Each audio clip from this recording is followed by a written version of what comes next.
Gastroesophageal reflux disease. Joel E. Richter, Michael F. Vieza. 46. Gastroesophageal reflux, GER, is a physiologic process by which gastric contents move retrograde from the stomach to the esophagus.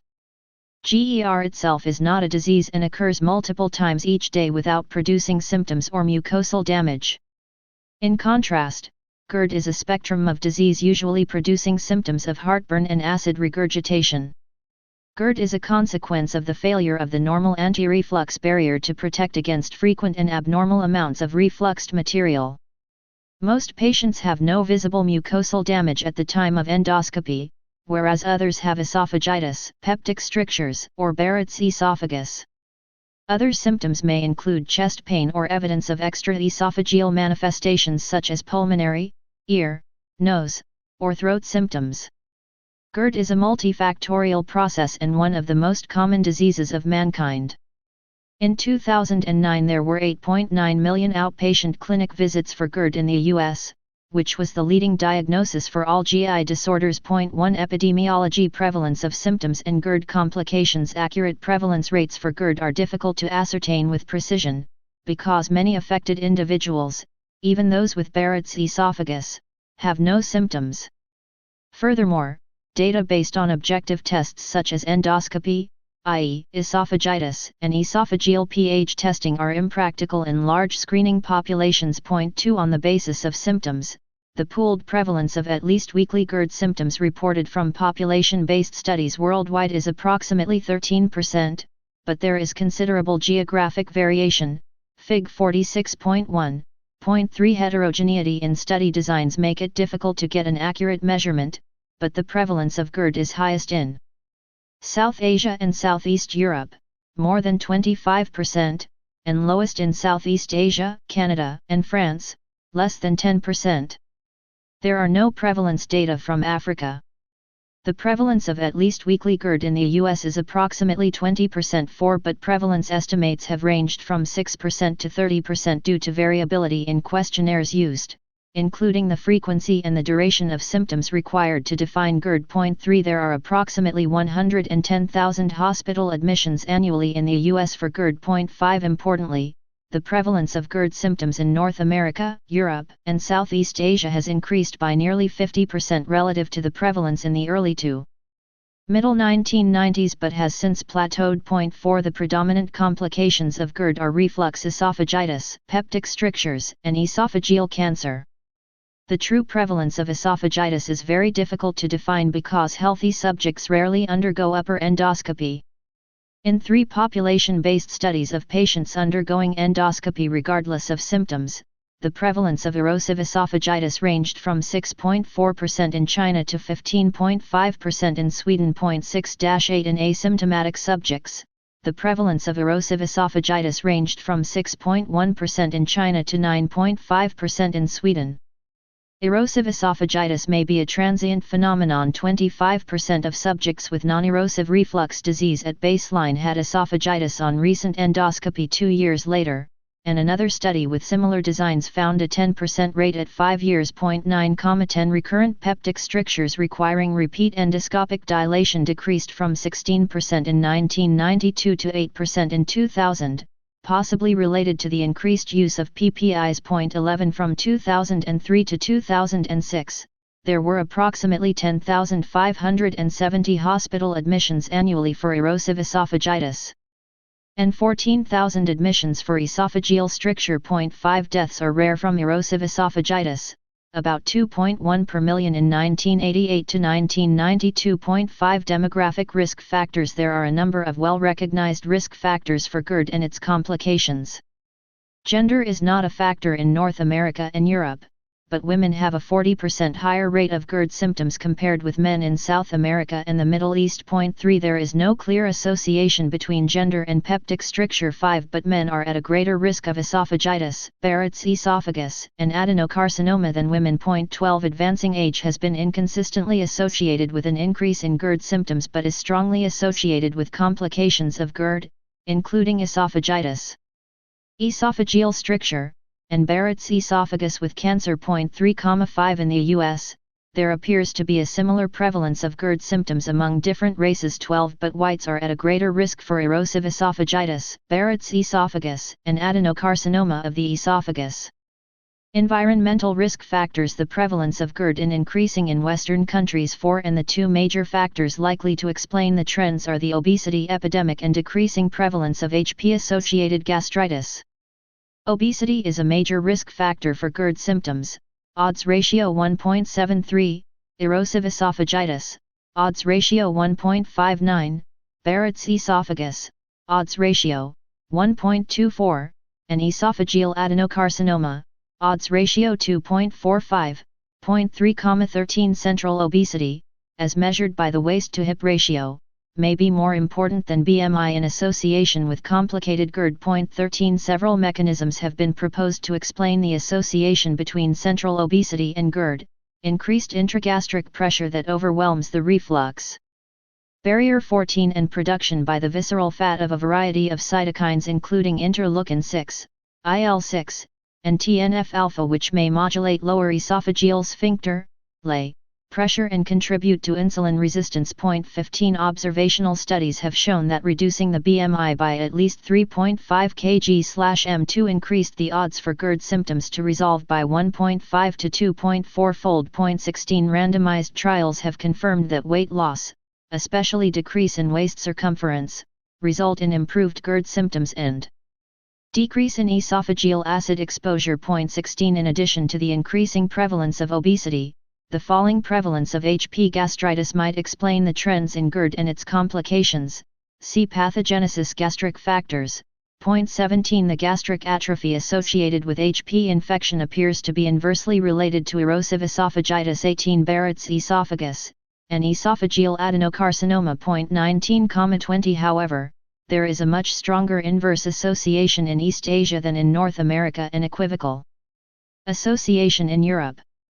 There are additional environmental exposures that are associated with GERD, but they are relatively weak and unpredictable across populations. Certain forms of physical activity may increase GER symptoms in susceptible individuals, such as stooped posture, bicycle riding, weightlifting, and swimming. 21 On the other hand, moderate, regular aerobic exercise has been inversely associated with GERD symptoms. 22 Tobacco use is weakly associated with GERD symptoms in cross-sectional studies. Summary: odd ratio 1.26. 3 This relationship is supported by an 18-year longitudinal study in which decreased tobacco smoking was associated with a threefold decrease in GERD symptoms when compared with individuals who continued to smoke tobacco. 23 Similarly, in observational studies, alcohol use was not strongly associated with GERD symptoms.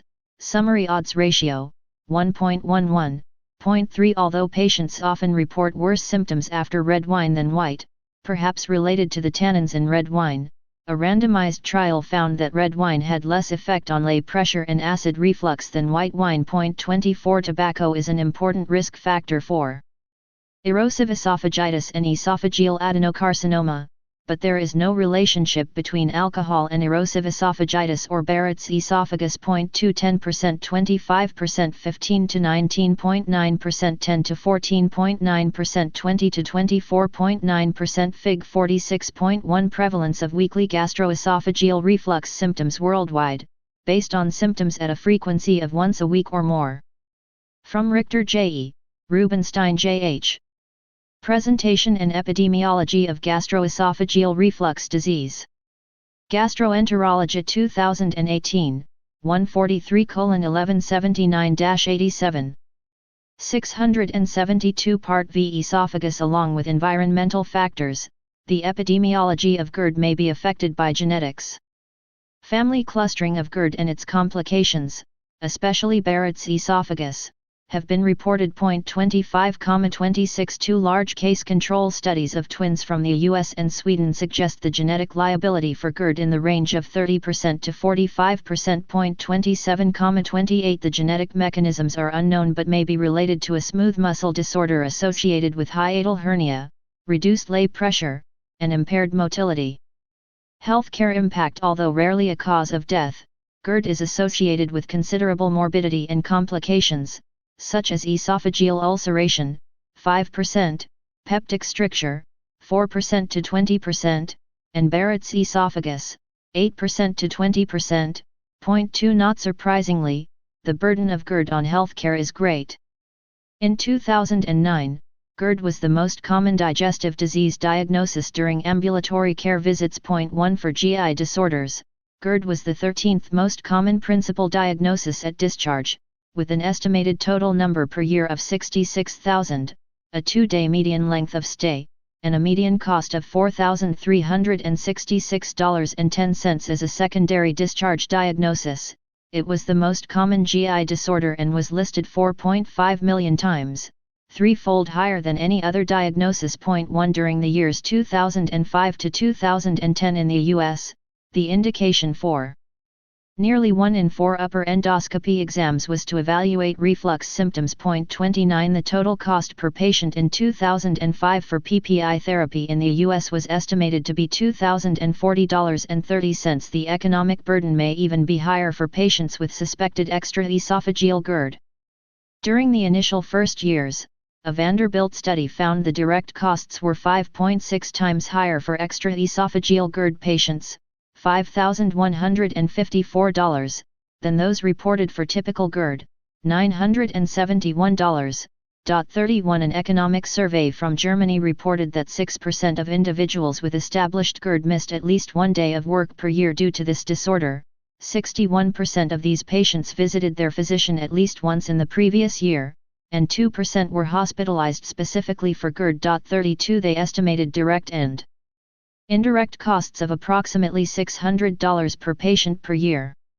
Data from the US suggest that GERD has a relatively modest impact on work impairment. Point 1. A recent multinational survey revealed that workers with intense GERD symptoms miss an average of 2 hours of work per week as a direct result. 33. GERD has been shown to significantly impair quality of life. Not surprisingly, GERD patients who fail to respond to anti-secretory therapy have a lower quality of life, both mentally and physically, than responders. 34. GERD comorbidities are common and include irritable bowel syndrome and psychological distress in 36% and 41% of patients, respectively. 35. These comorbidities can potentiate the negative effect on quality of life seen with GERD and may affect the response to treatment with PPIs. Pathogenesis. The pathogenesis of GERD is complex, resulting from an imbalance between defensive factors protecting the esophagus, anti-reflux barriers, esophageal acid clearance, tissue resistance, and aggressive factors refluxing from the stomach, gastric acidity, volume, and duodenal contents. Anti-reflux barriers. The first tier of the three-tiered esophageal defense against acid damage, the anti-reflux barriers, is an anatomically complex region including the intrinsic LES, diaphragmatic crura, intra-abdominal location of the LES, the phrenoesophageal ligaments, and the acute angle of His. The LES involves the distal 3 to 4 cm of the esophagus and at rest is tonically contracted. 36. It is the major component of the anti-reflux barrier, being capable of preventing reflux even when completely displaced from the diaphragmatic crura by a hiatal hernia. 37. The proximal portion of the LES is normally 1.5 to 2 cm above the squamocolumnar junction, whereas the distal segment, about 2 cm in length, lies within the abdominal cavity. Anatomic studies attribute this portion of the anti-reflux barrier to a fold-like function related to the opposing sling and clasp fibers of the gastric cardia. This location maintains gastroesophageal competence during intra-abdominal pressure excursions.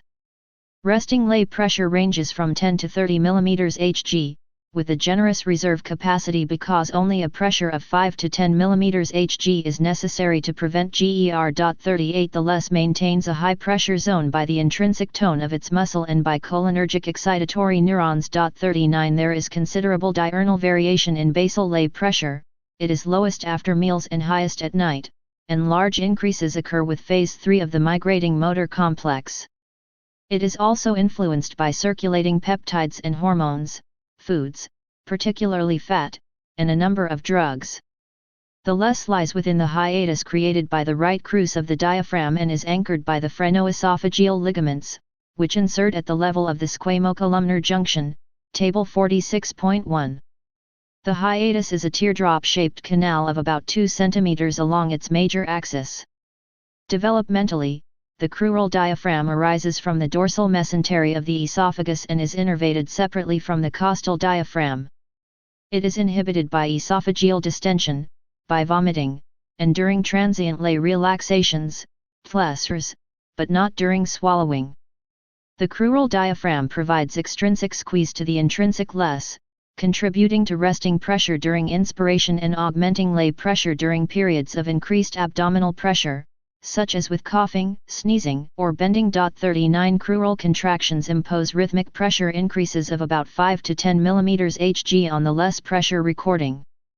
During deep inspirations and some periods of increased abdominal straining, these changes may lead to pressures of 50 to 150 mmHg. 40 The oblique entrance of the esophagus into the stomach creates a sharp angle on the greater curve aspect of the gastroesophageal table. 46.1 Modulators of lower esophageal sphincter pressure increase lay pressure, decrease lay pressure. Hormones/peptides, gastrin, CCK, motilin, secretin, substance P, somatostatin, vasoactive intestinal peptide, neural agents, alpha adrenergic agonists, alpha adrenergic antagonists, beta adrenergic antagonists, beta adrenergic agonists, cholinergic antagonists, foods and nutrients, protein, chocolate, fat, peppermint, other factors, antacids, barbiturates, baclofen, calcium channel blockers, cisapride, diazepam, domperidone, dopamine, histamine, meperidine, metoclopramide, morphine, prostaglandin F2 alpha, prostaglandins E2 and I2, serotonin, theophylline. Lay, lower esophageal sphincter.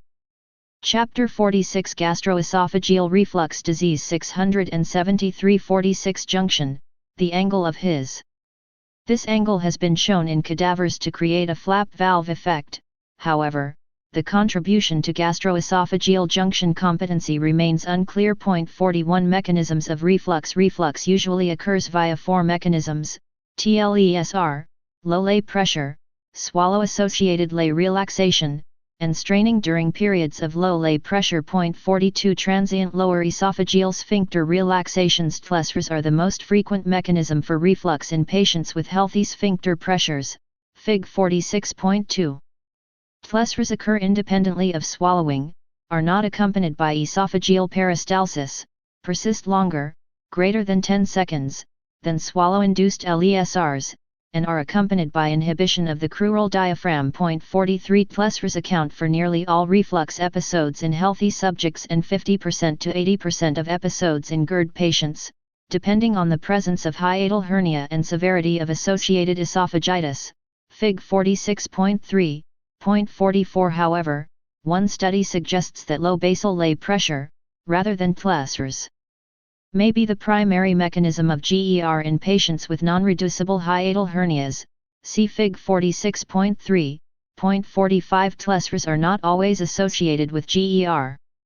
In normal subjects, 40% to 60% of TLESRs are accompanied by reflux episodes, compared with 60% to 70% in GERD patients. 44,46 Possible factors determining whether reflux occurs include abdominal straining, presence of a hiatal hernia, degree of esophageal shortening, and duration of TLESRs.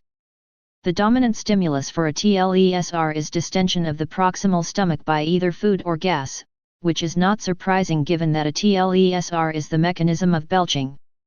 Stretch receptors seem to be more relevant than tension receptors in triggering TLESRs. 39 More varying stimuli are dietary fat, stress, and subthreshold, for swallowing, stimulation of the pharynx. 47 Various drugs may reduce TLESRs, including CCK, submandibular EMG, distal esophageal pH, mmHg 12 cm above lay 9 cm above lay 6 cm above lay 3 cm above lay less gastric 40 0 70 0 50 0 50 0 50 0 57 41 plus 0 0 TLESR esophageal body 1 minute SW Fig. 46.2.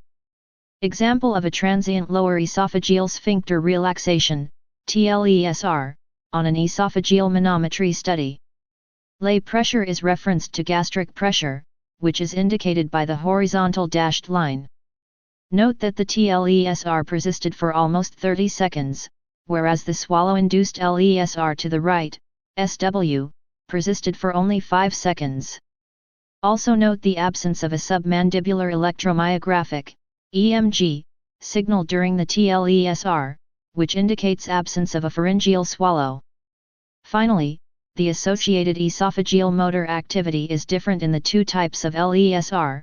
The swallow-induced relaxation is associated with primary peristalsis, whereas the TLESR is associated with a vigorous, repetitive off-contraction throughout the esophageal body. From Carlisle P.J., Gupta R.R. Mechanisms of reflux of acid associated with cigarette smoking. Gut 1990, 31:4. 674 Part V. Esophagus, CCK1, receptor antagonists, anticholinergic drugs, morphine, somatostatin, nitric oxide inhibitors, 5-hydroxytryptamine 3 antagonists, and gamma-aminobutyric acid, GABAB, agonists. 47 The dominant stimulus for TLESRs is distension of the proximal stomach, which activates mechanoreceptors in the intraganglionic lamellar endings of vagal afferents. 48 These fibers project eventually to the brainstem and the dorsal motor nuclei of the vagus. These neurons project to the inhibitory neurons localized in the myenteric plexus of the distal esophagus. This results in an integrated motor response involving lay relaxation, longitudinal muscle contractions reducing esophagogastric junction, EGJ, obstruction and repositioning the less above the crura, crural diaphragm inhibition, and contraction of the costal diaphragm. 49 Several neurotransmitters are involved in the control of TLESRs including GABA, glutamate, and endocannabinoids. 50 Swallow-induced lower esophageal sphincter relaxations. About 5% to 10% of reflux episodes occur during swallow-induced LESRs. Most episodes are associated with defective or incomplete peristalsis. 46 During a normal swallow-induced LESR, reflux is uncommon because 1. The crural diaphragm does not relax, 2. The duration of LESR is relatively short, 5 to 10 seconds, and 3. Reflux is prevented by the oncoming peristaltic wave. See right side of tracing in Fig 46.2. Reflux during swallow-induced LESRs is more common with a hiatal hernia. This may be due to the lower compliance of the EGJ in hernia patients, permitting it to open at pressures equal to or lower than intragastric pressure, thereby allowing reflux of gastric juices accumulating in the hiatal hernia. 43,51 Hypotensive lower esophageal sphincter pressure strained induced or free reflux GER can occur in the context of a hypotensive LES by either strain-induced or free reflux. 45,52 Strain-induced reflux occurs when a relatively hypotensive lay is overcome by an abrupt increase in intra-abdominal pressure from coughing, straining, or bending over. This type of reflux is unlikely when the LES pressure is greater than 10 mm Hg and there is no hiatal hernia. 42 Free reflux is characterized by a fall in intraesophageal pH without an identifiable change in intragastric pressure, usually occurring when lay pressure is less than 5 mm Hg. Reflux due to a low or absent lay pressure is uncommon, usually observed in patients with end-stage scleroderma or after myotomy for achalasia. 44 Mostly it occurs in patients with severe esophagitis, in whom it may account for up to 25% of reflux episodes. It rarely occurs in patients without esophagitis. 44 These last three reflux mechanisms are nearly always seen in association with the presence of a hiatal hernia. These observations support the concept that the functional integrity of the EGJ depends on the intrinsic LES and extrinsic sphincter function of the diaphragmatic hiatus. In essence, GER requires 2 hits to the EGJ. 42 Patients with a normal EGJ require inhibition of the LES and crural diaphragm for reflux to occur, i.e., TLESRs. In contrast, when a hiatal hernia is present compromising the function of the crural sphincter, reflux can occur with only relaxation of the LES. During periods of lay hypotension, swallowing-induced relaxation, and straining. 51,52 Hiatal hernia. Many individuals demonstrate no evidence of GERD despite the presence of a hiatal hernia. Other individuals with no recognizable hernia have documented GERD due to other factors such as excessive or prolonged TLESRs. Nevertheless, hiatal hernia occurs in 54% to 94% of patients with reflux esophagitis, a rate strikingly higher than that in the healthy population. 53 studies have also found that in individuals with reflux symptoms, the presence of hiatal hernia confers a significantly increased risk of erosive esophageal injury. 54 Recent epidemiologic data have confirmed the importance of hiatal hernia in patients with Barrett's esophagus and esophageal adenocarcinoma. 55 The hiatal hernia promotes reflux through several mechanisms. Fig. 46.4. Proximal displacement of the LES from the crural diaphragm into the chest reduces basal lay pressure and shortens the length of the high-pressure zone. This is primarily due to loss of the intra-abdominal LES segment. 50 Hiatal hernia eliminates the increase of lay pressure that occurs during straining and increases TLESR frequency during gastric distension with gas. 56, 57 Hiatal hernias serve as a persistent vestibule for gastric acid, the so-called acid pocket. Therefore, there is an increased tendency for reflux to occur from the hernia sac during swallow-induced LESRs and TLESRs. Hiatal hernias that are large, greater than or equal to 3 cm, and non-reducible, hernias in which the gastric rugal folds remain above the diaphragm between swallows, are especially prone to reflux. 58 Finally, increased EGJ compliance, especially in GERD patients with hiatal hernia, has been identified. 51 For the same degree of intragastric pressure, the esophageal junction opens at a lower pressure and the cross-sectional area is greater and more symmetrical as intragastric pressure increases. The etiology of a hiatal hernia remains unclear.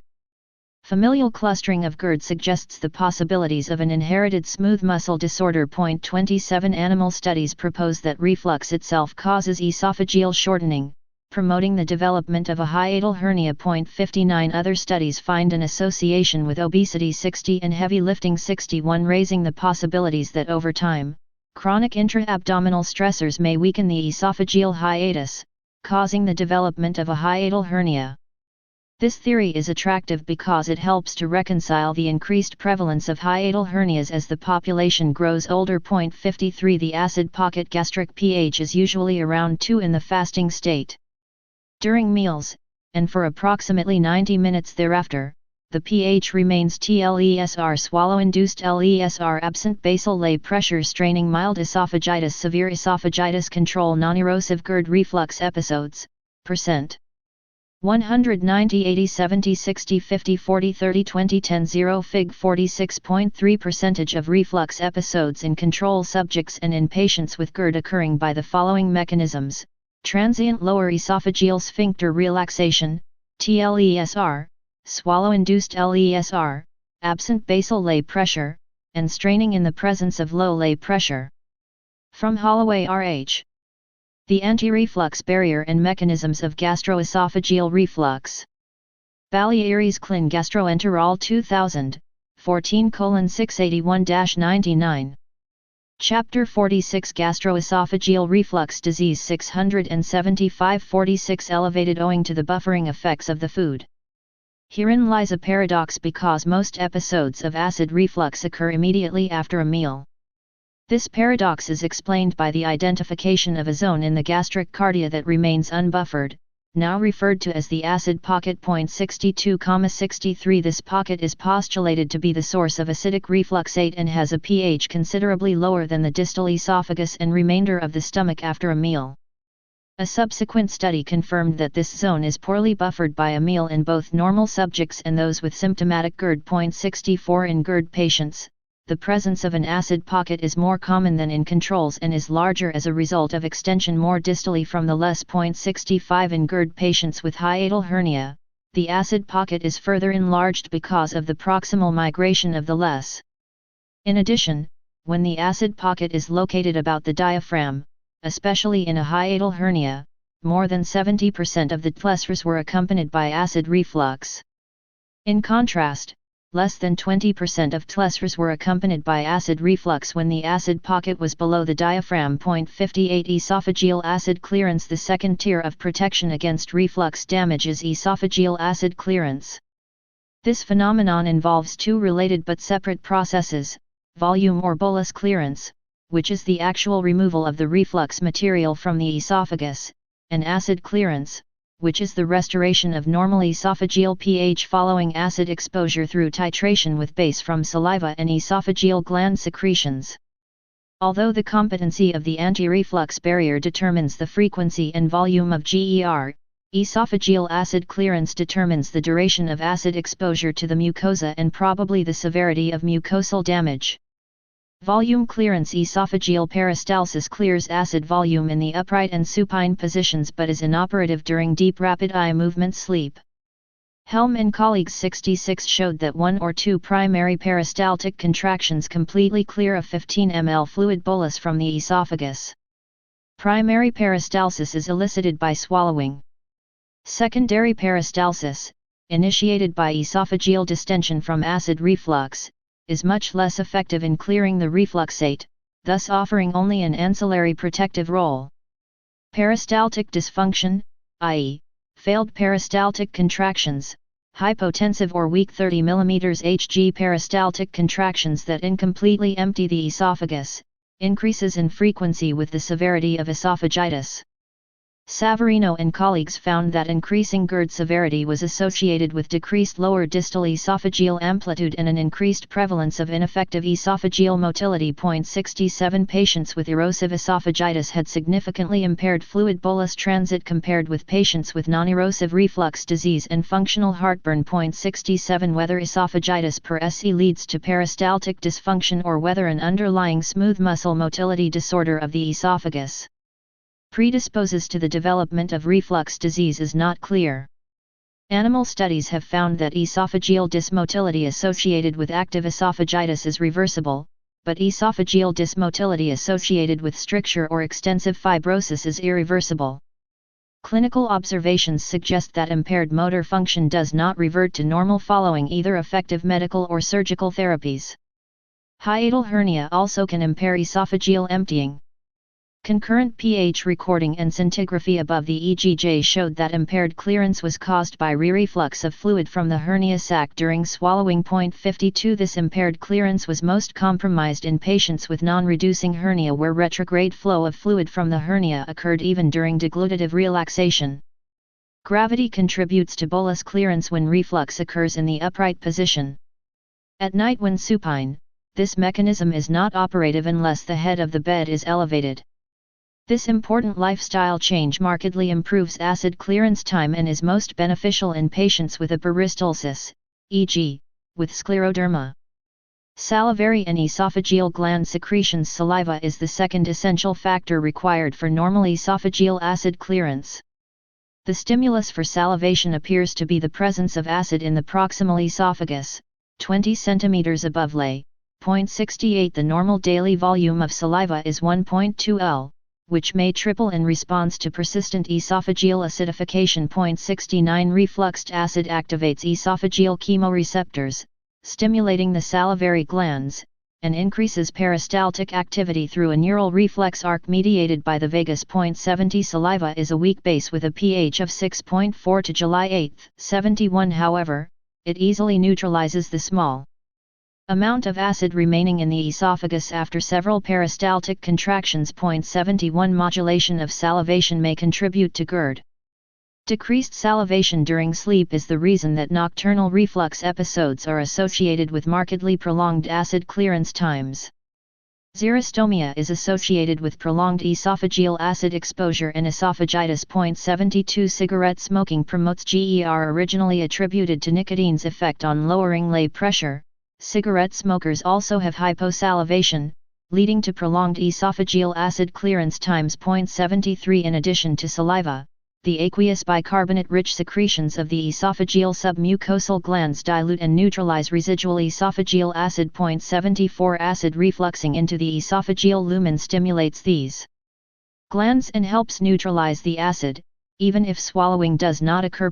75 Tissue resistance. Although clearance mechanisms minimize acid contact time with the epithelium, even healthy subjects have acid reflux during the weakened and shortened lay stretching and rupture of the phrenoesophageal ligament. Widened diaphragmatic hiatus. Loss of diaphragmatic support for the less loss of the intra-abdominal less segment retention of gastric fluid in hernial sac. Fig 46.4 Schematic diagram showing the effect of a hiatal hernia on the anti-reflux barrier. lay, lower esophageal sphincter. 676 Part V esophagus day and sometimes at night. Nevertheless, only a few subjects experience symptomatic GER, and even fewer suffer GERD. This is due to a third tier for esophageal defense known as tissue resistance.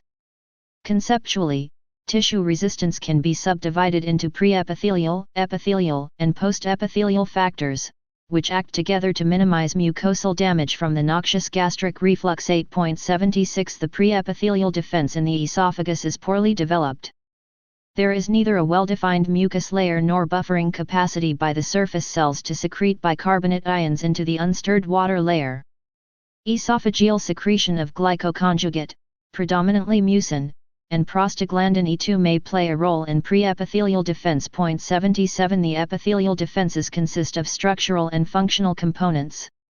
Structural components include the cell membranes and intercellular junctional complexes of the esophageal mucosa.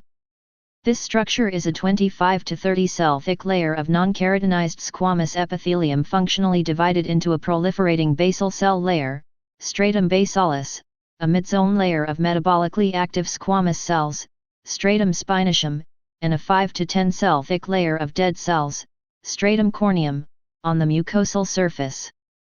The esophageal mucosa is a relatively tight epithelium that resists ionic movement at the intercellular, as well as the cellular, level as the result of tight junctions and the matrix of lipid-rich glycoconjugates in the intercellular space. 78 Luminal acid attacks the epithelial defenses by damaging the intercellular junctions, allowing hydrogen ions to enter and acidify the intercellular space. As documented by transmission electron microscopy, the intercellular spaces expand, and eventually the buffering capacity of this space is overwhelmed, leading to acidification of the adjacent cytosol via the basolateral membrane. 76 The functional components of tissue resistance include the ability of the esophageal epithelium to buffer and extrude hydrogen ions. Intracellular buffering is accomplished by negatively charged phosphates and proteins, as well as bicarbonate ions. When the mucosal buffering capacity is exceeded and intracellular pH falls, the epithelium has the capacity to actively remove or neutralize H+. This is possibly by the action of two transmembrane proteins, one a Na+/H and exchanger and the other a Na+ dependent Cl/HCO3 exchanger. 68,79 After reflux-induced cell acidification, these transporters restore the intracellular pH to neutrality by exchanging H and for extracellular Na and or by exchanging Cl for extracellular HCO3, respectively. In addition, esophageal cells contain within their membrane a Na+ independent Cl/HCO3 exchanger that extrudes HCO3 from the cytoplasm when the intracellular pH is too high. 68 When the epithelial cells are no longer able to maintain intracellular pH, they lose their ability to volume regulate, cell swelling occurs, balloon cells develop, and cell death follows. Additional contributors to the epithelial defense include salivary EGF, transforming growth factor alpha, and prostaglandin E2. These factors enhance epithelial cell turnover, enhance esophageal mucin production, and modulate bicarbonate secretion. 78 Upregulation of transcription of desmosomal proteins that support the epithelial cell cytoskeleton also occurs. 80 Data suggest that dilated intercellular spaces are the earliest markers of esophageal epithelial cellular damage. Fig 46.5. 76 These alterations arise with exposure to acid and pepsin during GER, but the exact pathway of damage to the intercellular AC. BD Fig 46.5 Transmission electron micrographs of esophageal epithelium. Normal subjects, A, do not have dilated intercellular spaces. In contrast, patients with bile reflux, B, non-erosive GERD, C, and erosive GERD, D, have dilated intercellular spaces, irregular white spaces. These dilatations appear to be the earliest cellular marker of GERD and is independent of the degree of esophagitis. From Calabrese C., Fabry A., Bortolotti M., ETAL dilated intercellular spaces as a marker of esophageal damage. Comparative results in gastroesophageal reflux disease with or without bile reflux. Aliment Pharmacol there 2003, 18:52532. Chapter 46 Gastroesophageal reflux disease 677 46 junctions remains unclear. 81 One possibility is the proteolytic degradation of E-cadherin, a key molecule regulating tight junction permeability. 82 Other noxious contents of the refluxate, such as bile acids, are also harmful, and dilated intercellular spaces can be induced by acute psychological stress. 83 Dilated intercellular spaces can be assessed quantitatively with electron microscopy, but they also are recognizable with light microscopy. 76 In studies by Calabrese and colleagues, 84 all controls had intercellular spaces less than 1.69 μm. Symptomatic patients had a mean intercellular space value and a mean value of the maximum dilated intracellular space at least 3 times greater than controls. Statistical differences were not observed between esophagitis patients and non-erosive GERD patients. The authors speculated that increased paracellular permeability could partly explain the development of heartburn in the absence of overt esophagitis. This hypothesis is supported by the identification of vagal and spinal sensory afferent neurons superficially within the intercellular space. 85 Importantly, aggressive acid inhibition with PPIs leads to complete resolution of the dilated intercellular spaces in nearly all patients over 3 to 6 months. These changes correlated closely with the resolution of heartburn. 84 The post-epithelial defense is provided by the esophageal blood supply. Blood flow delivers oxygen, nutrients, and bicarbonate and removes H and CO2, thereby maintaining normal tissue acid-base balance. Blood flow to the esophageal mucosa increases in response to the stress of luminal acid. 86 Gastric factors, volume and components of the gastric refluxate, are potentially important in the production of reflux esophagitis. Gastric acidity determines the degree of potential mucosal damage of the refluxate. Increases in gastric volume augment the rate of TLSRs, making gastric contents more likely to reflux. Gastric acid secretion. Acid and pepsin are the key ingredients of the gastric refluxate producing esophagitis. In animal studies, acid alone causes minimal injury at a pH of less than 3, primarily by protein denaturation. However, acid combined with even small amounts of pepsin disrupts the mucosal barrier, resulting in increased H and permeability, histologic changes, and hemorrhage. 87 The degree of esophageal injury, from non-erosive GERD to Barrett's esophagus, parallels the increase in the frequency and duration of acid reflux, pH 4.88,89. Conversely, perfusing the esophagus of animals with a pepsin solution at pH 4 to 7.5 produces minimal mucosal disruption or change in mucosal permeability. 87 These observations are the cornerstone of acid inhibition therapy for the treatment of GERD-related esophagitis. However, reflux of weakly acidic gastric content may be a major factor in regurgitation, due to volume delivered into the esophagus and possibly heartburn and cough. 90 Overall, gastric acid secretion is normal in patients with GERD. 91 On the other hand, the local distribution of acid rather than total gastric secretion may be more relevant to the pathogenesis of GERD. Data suggest that the gastroesophageal junction may escape the buffering effect of meals, remaining highly acidic compared with the body of the stomach. This proximal acid pocket, discussed earlier, extends from the cardia into the distal esophagus. HP infection, especially with the CAG-A and virulent strain, has the potential to raise or lower gastric acidity, depending on the site of infection. Acid output may be decreased by several mechanisms. 1. Infection of the corpus, which can progress to multifocal atrophic gastritis. 2. Increased gastric alkaline, bicarbonate, secretion, which returns to normal after HP eradication, and perhaps, 3. Production of ammonia by the bacteria itself. 92 After eradication of HP, the corpus mucosa can regenerate to normal, increasing acid secretion. In Asia, corpus-predominant gastritis is common, and eradication therapy in these patients may increase the risk of developing GERD. In a study from Japan, the cumulative prevalence of reflux esophagitis after HP eradication was 26%, 33% in those with and 13% in those without corpus atrophic gastritis. 93 Conversely, HP antrum-predominant gastritis has been shown to be associated with hypergastrinemia and gastric hypersecretion. Heartburn and regurgitation often improve significantly after eradication therapy in patients with antrum-predominant gastritis. 94 Duodenogastric reflux. Bile acids can alter the integrity of the mucosal barrier by disrupting cell function and damaging membrane structure.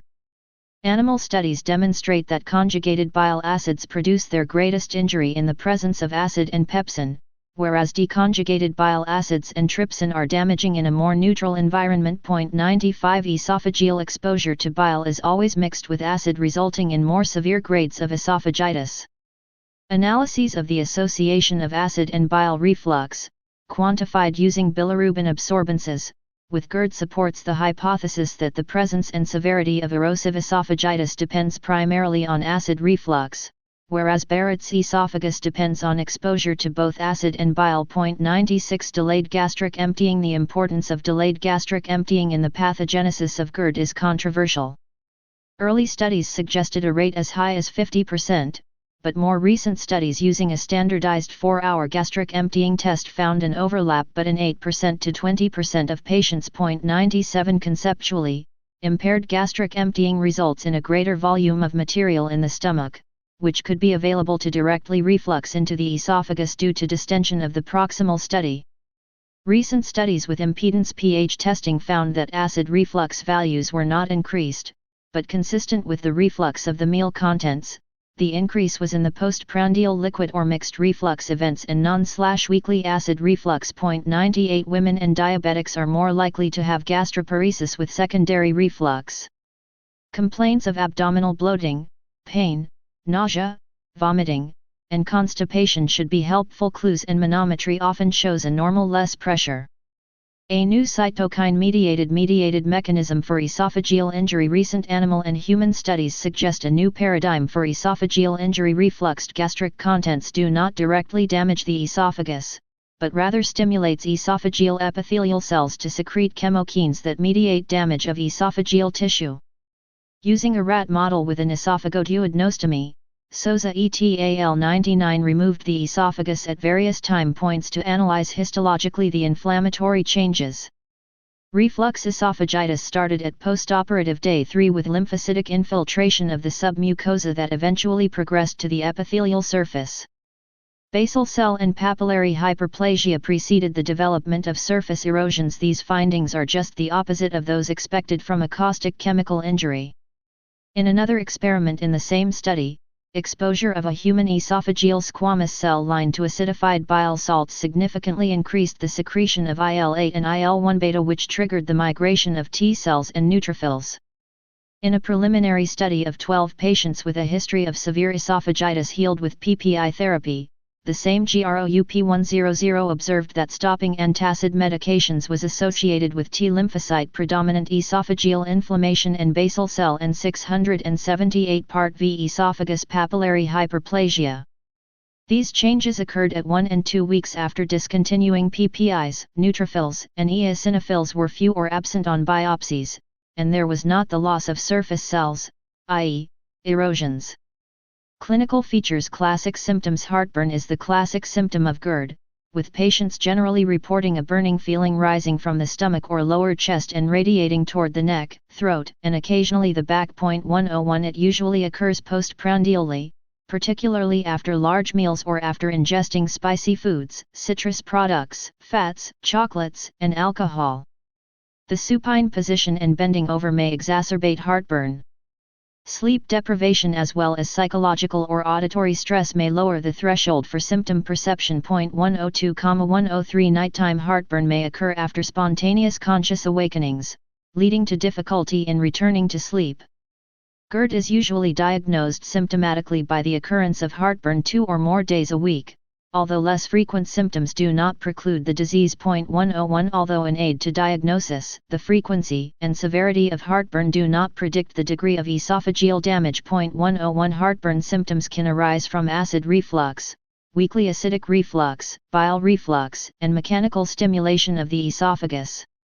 The receptor that mediates the sensation of heartburn during acid perfusion has not been identified, although the capsaicin receptor, or vanilloid receptor 1, TRPV1 is a leading candidate. TRPV1 is a cation channel that is expressed by sensory neurons, and its activation by heat, acid pH, or ethanol may trigger burning pain. 104 Weakly acidic reflux, as detected by combined pH and impedance technology, appears to produce symptoms when there is a large proximal extent reached by the refluxate, large reflux volumes, and prolonged acid clearance times. 105 The mechanism that underlies bile acid-induced esophageal symptoms is unknown. Bile acids are postulated to induce the release of intracellular mediators via damage to lipid membranes. 106 In addition to acid-induced and bile acid-induced esophageal damage, pepsin can cause direct damage to the esophageal mucosa, leading to dilated intercellular spaces and increased esophageal mucosal permeability. 107 Esophageal distension and sustained esophageal contractions are other mechanisms proposed to explain the symptom of heartburn. Balaban and Associates used high-frequency endoluminal US to demonstrate a correlation between spontaneous chest pain or chest pain induced by hydrophonium chloride and sustained esophageal longitudinal muscle contractions. 108 Regurgitation defined as the perception of flow or refluxed gastric contents into the mouth or pharynx. 101 has been inconsistently described in clinical trials and epidemiologic studies of GERD. Among patients with daily regurgitation, lay pressure is often low. Many patients have associated gastroparesis, and esophagitis is common, making this symptom more difficult to treat medically than classic heartburn. 109 The lack of a gold standard for GERD diagnosis makes it difficult to define the accuracy of heartburn and/or regurgitation for GERD. The Diamond study from the United Kingdom addressed this question by carefully evaluating 308 patients presenting to general physicians with suspected GERD. 110 GERD was present in 203 patients, 66%, defined by endoscopic esophagitis and/or abnormal 24-hour pH test or positive symptom association. Only 49% of GERD patients recorded heartburn or regurgitation as their most troublesome symptom for a sensitivity and specificity of 63% and 63%, respectively. Reflux questionnaires did not perform any better. Nor could response of symptoms to PPI treatment, esomeprazole 40 mg for 2 weeks, increase diagnostic precision. A positive response to PPIs was observed in 69% of GERD patients and 51% of patients without GERD. 111 Similarly, a well-performed meta-analysis cast doubt of the PPI trial, finding that it identified GERD patients with 78% sensitivity and 54% specificity. 112 Dysphagia is reported by more than 30% of individuals with GERD. 113 It usually occurs in the setting of long-standing heartburn, with slowly progressive dysphagia for solids. Weight loss is uncommon, and patients have good appetites. The most common causes are a peptic stricture or Schatzki's ring, but other etiologies include severe esophageal inflammation alone, peristaltic dysfunction, and esophageal cancer. Less common symptoms associated with GERD include water brash, odynophagia, burping, hiccups, nausea, and vomiting. 114 Water brash is the sudden appearance in the mouth of a slightly sour or salty fluid. It is not regurgitated fluid, but rather secretions from the salivary glands in response to acid reflux. 71 Odynophagia may be seen with severe ulcerative esophagitis. However, its presence should raise the suspicion of an alternative cause of esophagitis, especially infections or injury from impacted pills. Some patients with GERD are asymptomatic. This is particularly true in older adults, perhaps because of decreased acidity of the reflux material in some or decreased pain perception in others. Many older adult patients present first with complications of GERD because of long-standing disease with minimal symptoms. For example, up to 40% of patients with Barrett's esophagus are insensitive to acid at the time of presentation. 2 Extraesophageal manifestations. GER may cause a wide spectrum of conditions, including non-cardiac chest pain, asthma, posterior laryngitis, chronic cough, recurrent pneumonitis, dental erosions, and disordered sleep. 115 Some of these patients have classic reflux symptoms, but many are silent refluxers, contributing to problems in making the diagnosis. Furthermore, it may be difficult to establish a causal relationship even if GER can be documented by testing, e.g., pH studies, because individuals may simply have two common diseases without a cause and effect relationship. Chest pain. GER-related chest pain may mimic angina pectoris, having a squeezing or burning quality, being substernal, and radiating to the back, neck, jaws, or arm. It frequently is worse after meals and may worsen during emotional stress. Reflux-related chest pain may last for minutes to hours, often resolves spontaneously, and may be eased with antacids. The mechanism for GERD-related chest pain is poorly understood and is probably multifactorial, related to the age and ion concentration, volume, and duration of acid reflux, secondary esophageal spasm, and prolonged contractions of the longitudinal muscles. 116,117 chest pain episodes which occur in association with documented acid reflux events by pH testing usually respond well to acid anti-secretory therapy. 118 Asthma and other pulmonary disorders. The estimated prevalence of GERD in asthmatics is between 34% and 89%, depending on the group of patients studied and how GERD is defined, e.g., symptoms or 24-hour pH monitoring.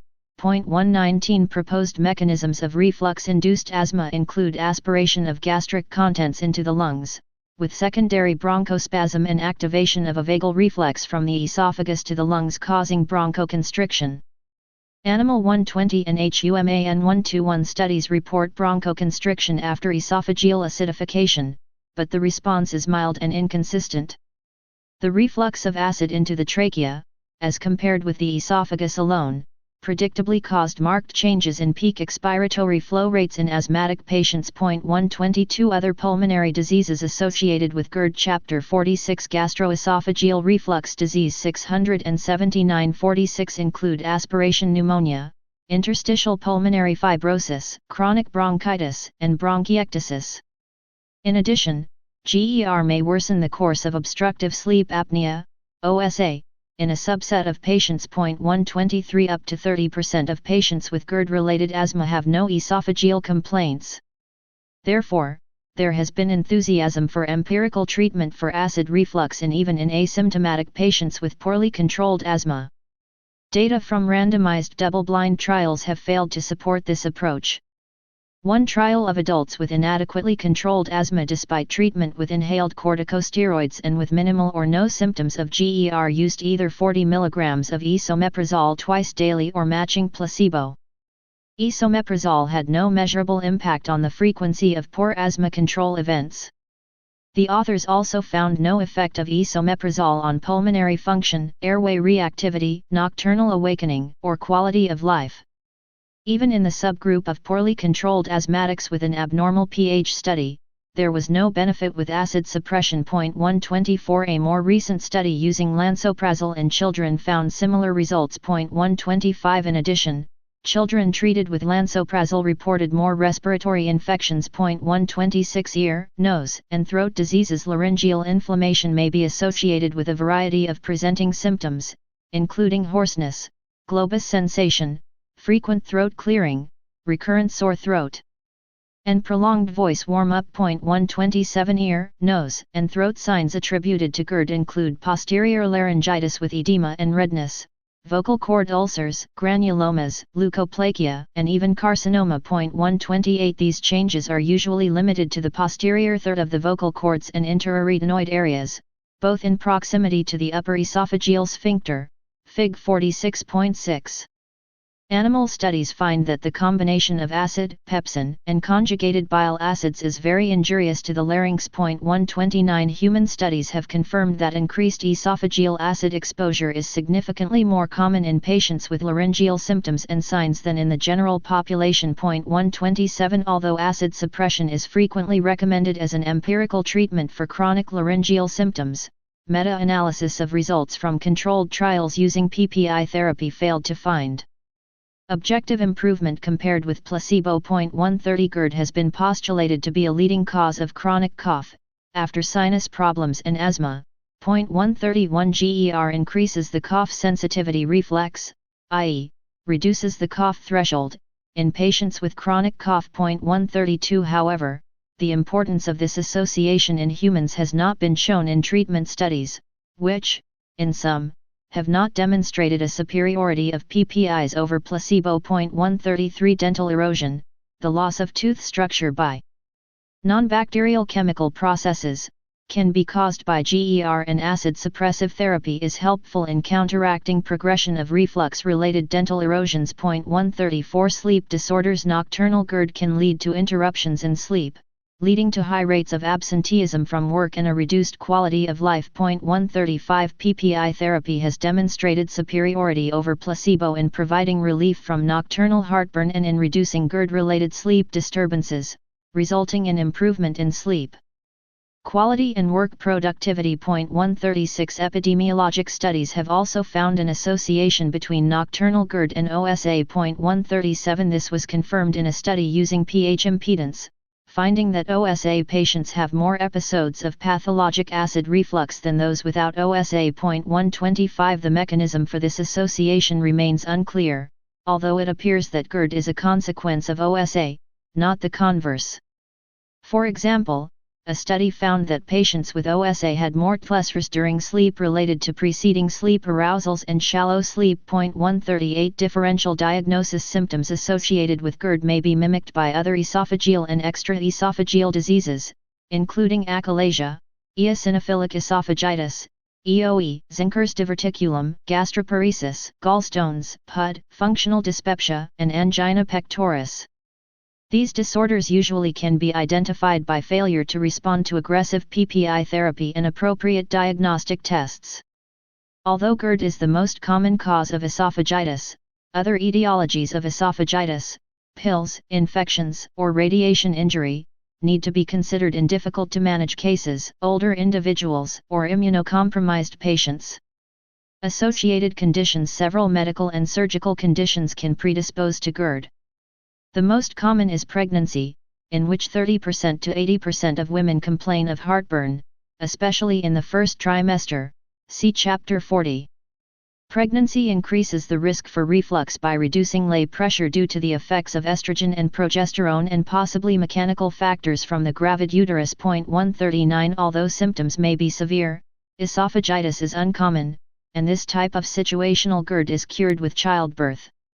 Up to 90% of patients with scleroderma, PSS or CREST syndrome, have GERD due to smooth muscle fibrosis causing low lay pressure and weak or absent peristalsis.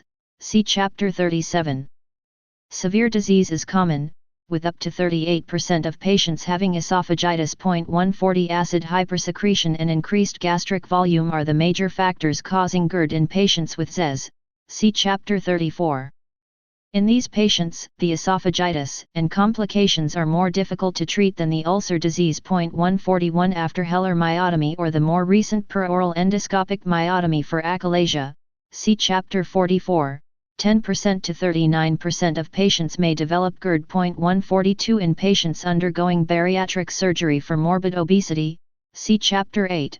De novo symptoms of GERD may develop postoperatively. 143 Fig 46.6 Characteristic findings of reflux laryngitis in a 31-year-old man with hoarseness whose symptoms and signs resolved after PPI treatment for 3 months. Black arrows, erythema of the medial arytenoid walls.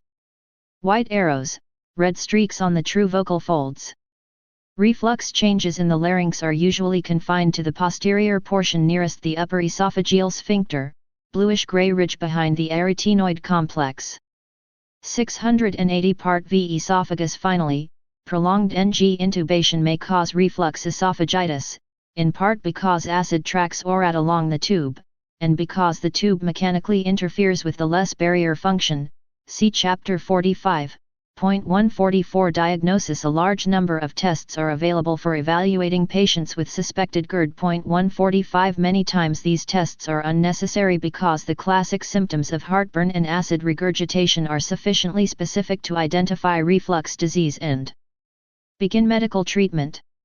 However, this is not always the case, and clinicians must decide which tests to choose so as to make a diagnosis in a reliable, timely, and cost-effective manner depending on the information desired. Box 46.1. 145 Empirical trial of acid suppression. An empirical trial of acid suppression is the simplest method for diagnosing GERD and assessing its relationship to symptoms. With the advent of PPIs, it has become the first test used in patients with classic or atypical reflux symptoms without alarm complaints. Symptoms usually respond to a PPI trial in 1 to 2 weeks. If symptoms disappear with therapy and then return when the medication is discontinued, GERD has been established.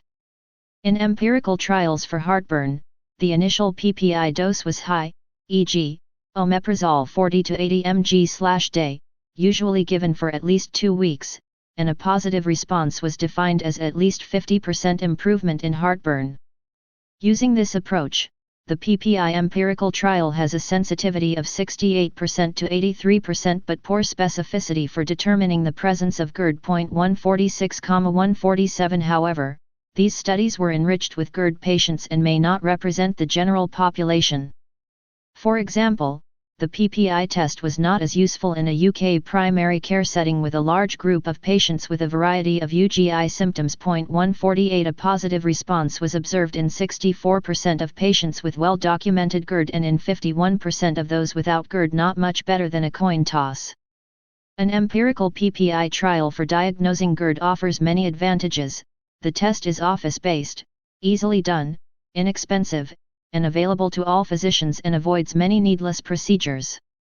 For example, Fass and colleagues 149 showed a savings of more than $570 per patient that was due to a reduction in the number of diagnostic tests performed for non-cardiac chest pain. Disadvantages are few, including a placebo response and uncertain symptomatic endpoint if symptoms do not totally resolve with extended treatment. However, the false positive rate may be higher in a general practice than previously anticipated. 148 Estimating the diagnostic test characteristics of successful PPI treatment with 24-hour pH monitoring as the reference standard. One study showed a combined estimates of sensitivity and specificity of 78% and 54%, respectively, for short-term PPI. Trial for diagnosing GERD. 150 Endoscopy. Upper endoscopy is the standard for documenting the presence and extent of esophagitis and excluding other etiologies for the patient's symptoms. However, only 20% to 60% of patients with abnormal esophageal reflux by pH testing have esophagitis at endoscopy. Thus, the sensitivity of endoscopy for GERD is low, but it has high specificity at 90% to 95%. 151 The earliest endoscopic signs of acid reflux include edema and erythema, but these findings are nonspecific and dependent on the quality of endoscopic visual images. 151 More reliable signs are friability, granularity, and red streaks. Friability, easy bleeding, results from the development of enlarged capillaries near the mucosal surface in response to acid. Red streaks extend upward from the esophageal junction along the ridges of the esophageal folds. 152 Erosions develop with progressive acid injury, characterized by a shallow break in the mucosa with a white or yellow exudate surrounded by erythema. Typically, erosions begin at the gastroesophageal junction, occurring along the tops of esophageal mucosal folds where acid injury is most prone. They may be single or multiple. Erosions can also be caused by NSAIDs, heavy smoking, and infectious esophagitis. 151 Ulcers reflect more severe esophageal damage, being deeper into the mucosa or submucosa and either isolated along a fold or surrounding the esophageal junction. The most thoroughly evaluated esophagitis classification is the Los Angeles, LA, system, which is now widely used throughout the world, Fig 46.7 and Table 46.2. 153 Esophageal capsule endoscopy for the evaluation of reflux symptoms has thus far been disappointing. The capsule is 11 by 26 mm and acquires video images at 14 frames per second. After swallowing, images are transmitted to a portable receiver via digital radio frequency. In a study, compared with standard upper endoscopy, the capsule had a sensitivity of only 50% for erosive esophagitis, 54% for the presence of a hiatal hernia, and 79% for the presence of Barrett's esophagus. 154 Most patients with GERD are treated initially with PPIs and without endoscopy. The important exception is the patient experiencing alarm symptoms, dysphagia, odynophagia, weight loss, vomiting, and GI bleeding. Here, Endoscopy should be performed early to diagnose complications of GERD, e.g., strictures, and to rule out other entities such as infections, ulcers, cancers, or varices. Current guidelines by the American College of Physicians suggest the major role of endoscopy is to diagnose and treat GERD complications, especially peptic strictures, and to define Barrett's esophagus. 155 Other indications include typical GERD symptoms that persist despite a 4 to 8 week trial of twice-daily PPI therapy, and patients with severe esophagitis after a 2-month PPI course, to assess healing and rule out Barrett's esophagus. Esophageal biopsy. Like endoscopy, the role of esophageal biopsies in evaluating GERD has evolved over the years. 145 Microscopic changes of reflux may occur even when the mucosa endoscopically appears normal. 156 Classic changes of basal cell hyperplasia and increased height of the reedy peg, both representing increased epithelial turnover of the squamous mucosa, are sensitive but not specific histologic findings for GERD. 157 Acute inflammation characterized by the presence of neutrophils and often eosinophils, Fig. 46.8, is very specific for esophagitis. However, the sensitivity is low, in the range of 15% to 40%. 158 Thus, there is little value for histologic examination of normal-appearing squamous mucosa to identify GERD. However, this dictum recently has been tempered by the need to differentiate EoE from GERD, particularly in patients complaining of dysphagia. 159 In young patients with dysphagia, especially food impaction, clinical suspicion for EoE is high, requiring esophageal biopsies both in the distal and proximal esophagus. In patients with classic reflux, Box 461 tests for gastroesophageal reflux disease GERD questionnaires, RDQ, GERD-Q, PPI test, manometry, barium swallow endoscopy, histology, pH monitoring, catheter-based or wireless, intraluminal impedance pH monitoring, mucosal impedance. Chapter 46 Gastroesophageal reflux disease 681 46 Esophagitis. Biopsies are usually not taken except to exclude neoplasm, infection, or bullous skin disease. Therefore, the current primary indication for esophageal biopsies are to define Barrett's epithelium and exclude EoE. 160 When Barrett's is suspected, biopsies are mandatory and best done when esophagitis is healed. See Chapter 47.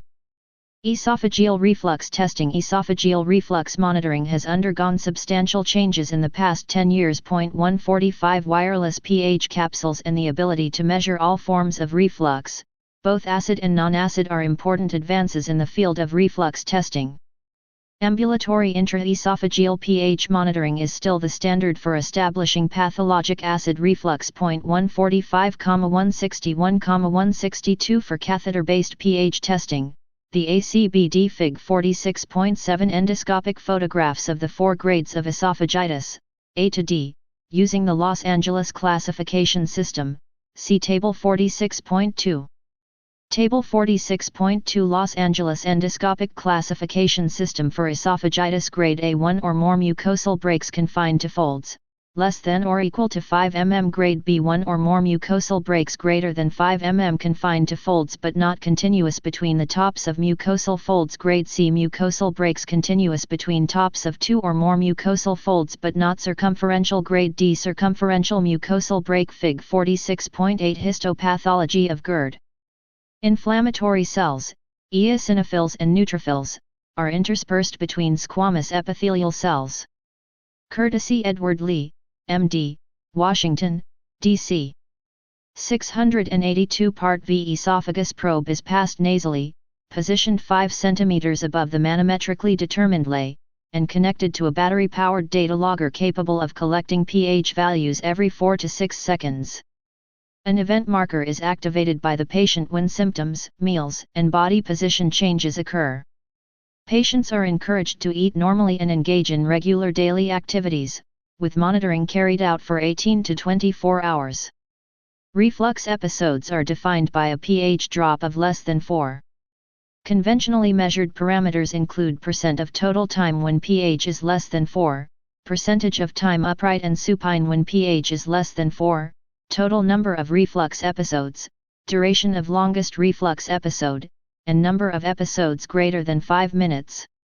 The percentage of total time pH is less than 4 is the most reproducible measurement for GERD, with reported upper limits of normal ranging from 4% to 5.5%. 161 Ambulatory pH testing discerns positional variations in GER, meal, and sleep-related episodes, and helps relate symptoms to reflux events. The first of the 3 new technology advancements in reflux testing was the catheter-free system, Fig 46.9, upper panel.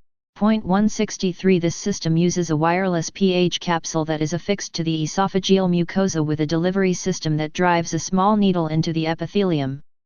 The capsule then transmits pH data to a portable receiver using radio frequency signals. Catheter-free testing is now the preferred method of pH testing because monitoring can be extended beyond 24 hours, usually 48 hours, and limitations on normal daily activities and meals are negligible. 164 Because the capsule only accurately measures acid reflux, pH 4, all studies must be performed off PPIs for at least 7 days. 165 The second technology improvement combines impedance with pH testing, allowing the measurement of acid and non-acid reflux. See Fig 46.9, lower panel. The latter is particularly important for patients on PPIs who continue to reflux, but now most episodes have pH higher than 4.160. Non-acid reflux is measured by the detection of a retrograde bolus of ion-rich fluid in the esophagus. Refluxates that are a mixture of liquid and air are also readily detected. In a large group of normal subjects off PPIs, roughly 40% of reflux episodes were either weakly acidic, pH 4 to 6.5, or alkaline, pH 6.5. 166 In a multi-center study using combined impedance pH testing, 37% of patients experienced continued reflux symptoms despite twice-daily PPI therapy that was due to non-acid reflux. 167 The most recent technologies for detecting GERD measure mucosal integrity alteration during endoscopy by detecting mucosal impedance changes or based on intraluminal impedance testing, nocturnal baseline impedance and post-swallow-induced peristaltic wave index. 168-171 Mucosal impedance measurement have identified patients with GERD and EOE with high degree of accuracy. It is too early to assess the clinical impact of this new technology, but the efficiency of diagnosing GERD without the need for prolonged ambulatory testing is promising. The role of nocturnal baseline impedance and post-swallow-induced peristaltic wave is anticipated to be limited given need for catheter-based Fig 46.9 tracings from 48-hour esophageal pH and multi-channel impedance pH studies. Top panel is a 48-hour pH capsule study in a patient with GERD. Meals/drinks are shown by the yellow lines, supine periods are shown in blue. The orange bars represent symptoms that were associated with acid reflux. The bottom panels are examples of acid and non-acid reflux detected by multi-channel impedance pH monitoring. A. Acid reflux, with a typical pattern of sequential impedance drops in a retrograde direction, reaching the third impedance measuring segment, Z3, and associated with an esophageal pH fall to less than 4.0. B. Non-acid reflux in a patient on a PPI who reports an episode of regurgitation during this reflux episode, with a typical impedance pattern of retrograde flow reaching Z1 and despite esophageal pH remaining above 4. 8 am Day 1 8 am 8 am pH 8.0 esophagus 6.0 4.0 2.0 0.0 Z1 AB Z2 Z3 Z4 impedance, ohms, Z5 Z6 pH 4 pH drops below 4.0 pH remains above 4.0 time regurgitation time Day 2 Chapter 46 Gastroesophageal reflux disease 683 46 testing and complicated means of measuring both parameters. Finally, salivary pepsin testing and a catheter-based transoral pH monitoring are purported to help in the diagnosis of extraesophageal reflux. However, studies on their clinical benefit have shown mixed results. 145 A critical limitation of esophageal pH monitoring is that there exists no absolute threshold value that reliably identifies GERD patients. Studies comparing patients with endoscopic esophagitis who underwent pH tests report sensitivities from 77% to 100%, with specificities from 85% to 100%. 145. However, esophagitis patients rarely need pH testing, rather, patients with normal endoscopy and suspected GERD might benefit most from this test. Unfortunately, data on these patients are less conclusive, with considerable overlap between controls and non-erosive refluxers. 161. Other drawbacks of pH testing include possible equipment failure, pH probe missing reflux events because the probe is buried in a mucosal fold, and false negative studies due to dietary or activity limitations from poor tolerability of the nasal probe. Ambulatory reflux pH monitoring is the only test that records and correlates symptoms with reflux episodes over extended periods of time. However, because only 10% to 20% of reflux episodes are associated with symptoms, different statistical analyses have evolved, attempting to define a significant association between symptoms and reflux episodes, including the symptom index, symptom sensitivity index, and symptom association probability. 171. Unfortunately, no studies have defined the accuracy of these symptom scores in predicting response to therapy. Furthermore, validation studies were done only for heartburn, regurgitation, and chest pain with acid reflux. There were no studies with atypical reflux symptoms or non-acid reflux. More recent studies have questioned the validity of symptom association probability and have warned against its use, especially in those with normal reflux parameters. 172,173. Therefore, pH testing can define an association between complaints and GER, but only treatment trials address the critical clinical issue of causality.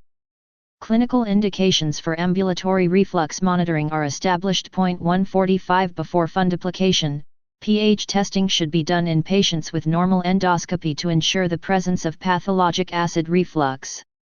After anti-reflux surgery, persistent or recurrent symptoms warrant repeat pH testing. In these situations, pH monitoring is performed with the patient off anti-reflux medications.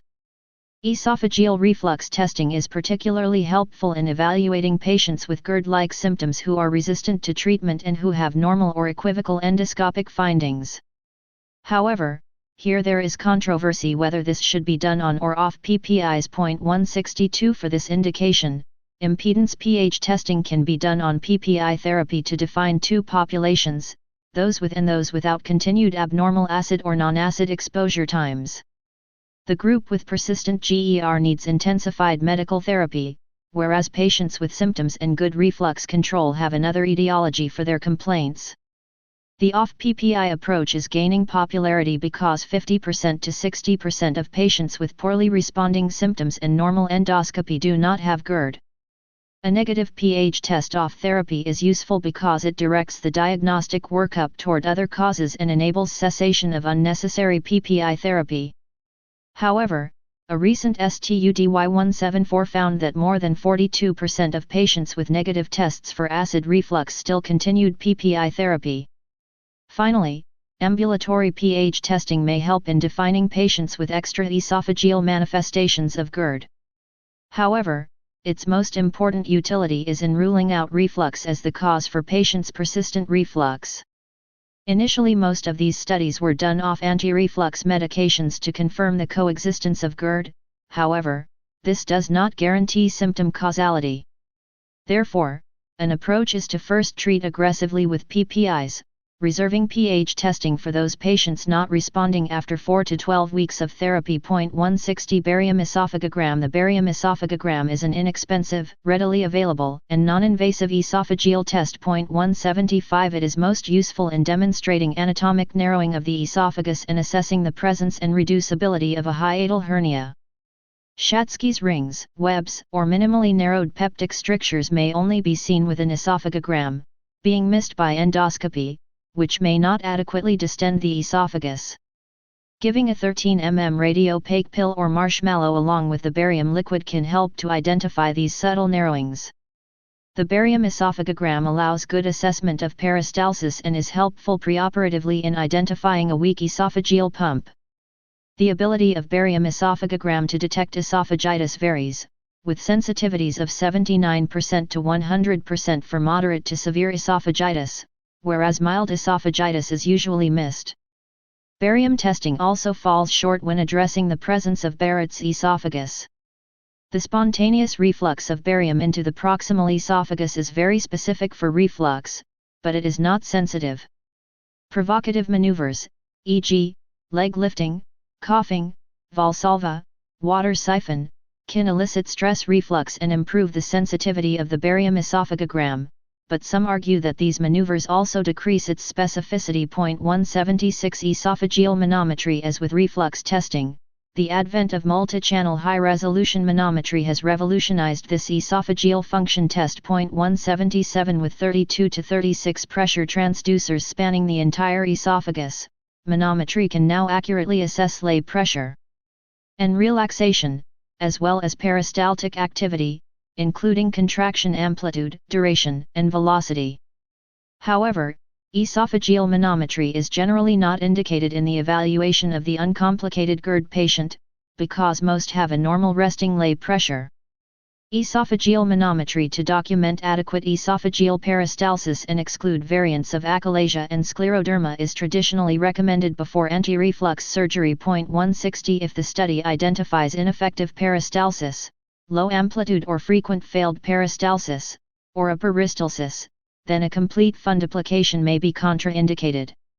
However, this assumption is challenged because reflux control was better, and dysphagia no more common, in patients with weak peristalsis after a complete, as opposed to a partial, fundoplication. 178 An improvement of traditional manometry, combining it with impedance testing, is helping to clarify this controversy.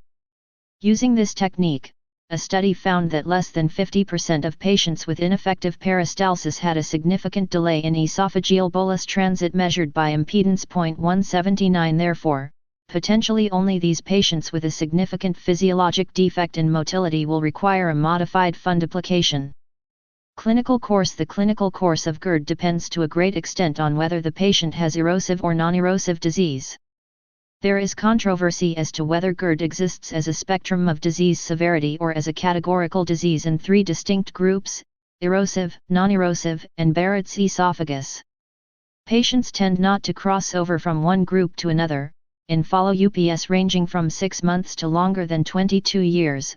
Less than 25% of patients with non-erosive disease evolved over time to having erosive esophagitis, nearly all to LA grade A/B disease, or to having complications of GERD. 180,181 Non-erosive disease. Early studies from tertiary referral centers suggested that the majority of GERD patients had esophagitis. 182 However, recent data suggest that up to 70% of GERD patients have a normal 684 Part V esophagus endoscopic examination. 183,184 Endoscopy negative GERD patients are more likely to be female, younger, thin, and without hiatal hernia, and they have a higher prevalence of functional GI disorders. 185 Despite their mild mucosal damage, these patients demonstrate a chronic pattern of symptoms with periods of exacerbation and remission. 186 Non-erosive GERD is suspected in the patient with typical reflux symptoms in a normal endoscopy and confirmed by the patient's response to anti-secretory therapy. Esophageal pH testing identifies three distinct subsets of non-erosive GERD patients. First are the patients with excessive acid reflux who usually respond to PPI therapy. Second are the patients with normal acid reflux parameters but a good correlation between their symptoms and acid reflux episodes. This group represents 30% to 50% of non-erosive GERD patients and, based on recent Rome 4 criteria, is classified as reflux hypersensitivity. 187 These patients probably have heightened esophageal sensitivity to acid and are less likely to respond to anti-reflux therapy. 188 The third group is characterized by normal acid exposure times and poor symptom correlation. This group is classified as functional heartburn. 187 Erosive disease patients with erosive esophagitis tend to be male, older, and overweight and are more likely to have hiatal hernias. 185 The clinical course of these patients with erosive esophagitis is more predictable and associated with complications of GERD. Longitudinal studies have shown that up to 85% of patients with erosive GERD and given no maintenance reflux therapy will relapse within 6 months of stopping PPI therapy. The relapse rate is highest in patients with more severe grades of esophagitis, see Table 46.2, 189,190. Several studies confirm that erosive esophagitis patients are prone to reflux complications, including ulcers, strictures, and Barrett's esophagus. In a Finnish study, 20 patients with erosive GERD treated with lifestyle changes, antacids, and prokinetic drugs were followed for a median of 19 years. 14 patients continued to have erosions, and 6 new cases of Barrett's esophagus were detected. 180. In another more recent European study, 181 patients with LA grade C/D esophagitis developed Barrett's esophagus over 2 years at a rate of 5.8%, compared with only 1.4% for LA grade A/B and 0.5% for non-erosive GERD. Complications: hemorrhage, ulcers, and perforation. GERD-related non-cancer deaths are rare, 0.46 per 100,000 persons. The most common fatal causes are hemorrhagic esophagitis, aspiration pneumonia, ulcer perforation, and rupture with severe esophagitis. 191. Major hemorrhage and esophageal perforation are usually associated with deep esophageal ulcers or severe esophagitis. 192. Esophageal perforations are very rare in the PPI era but can result in mediastinitis and death. Clinically important hemorrhage has been reported in 7% to 18% of GERD patients. 193. And may result in iron deficiency anemia. Peptic esophageal strictures. Strictures occur in 7% to 23% of patients with untreated reflux esophagitis.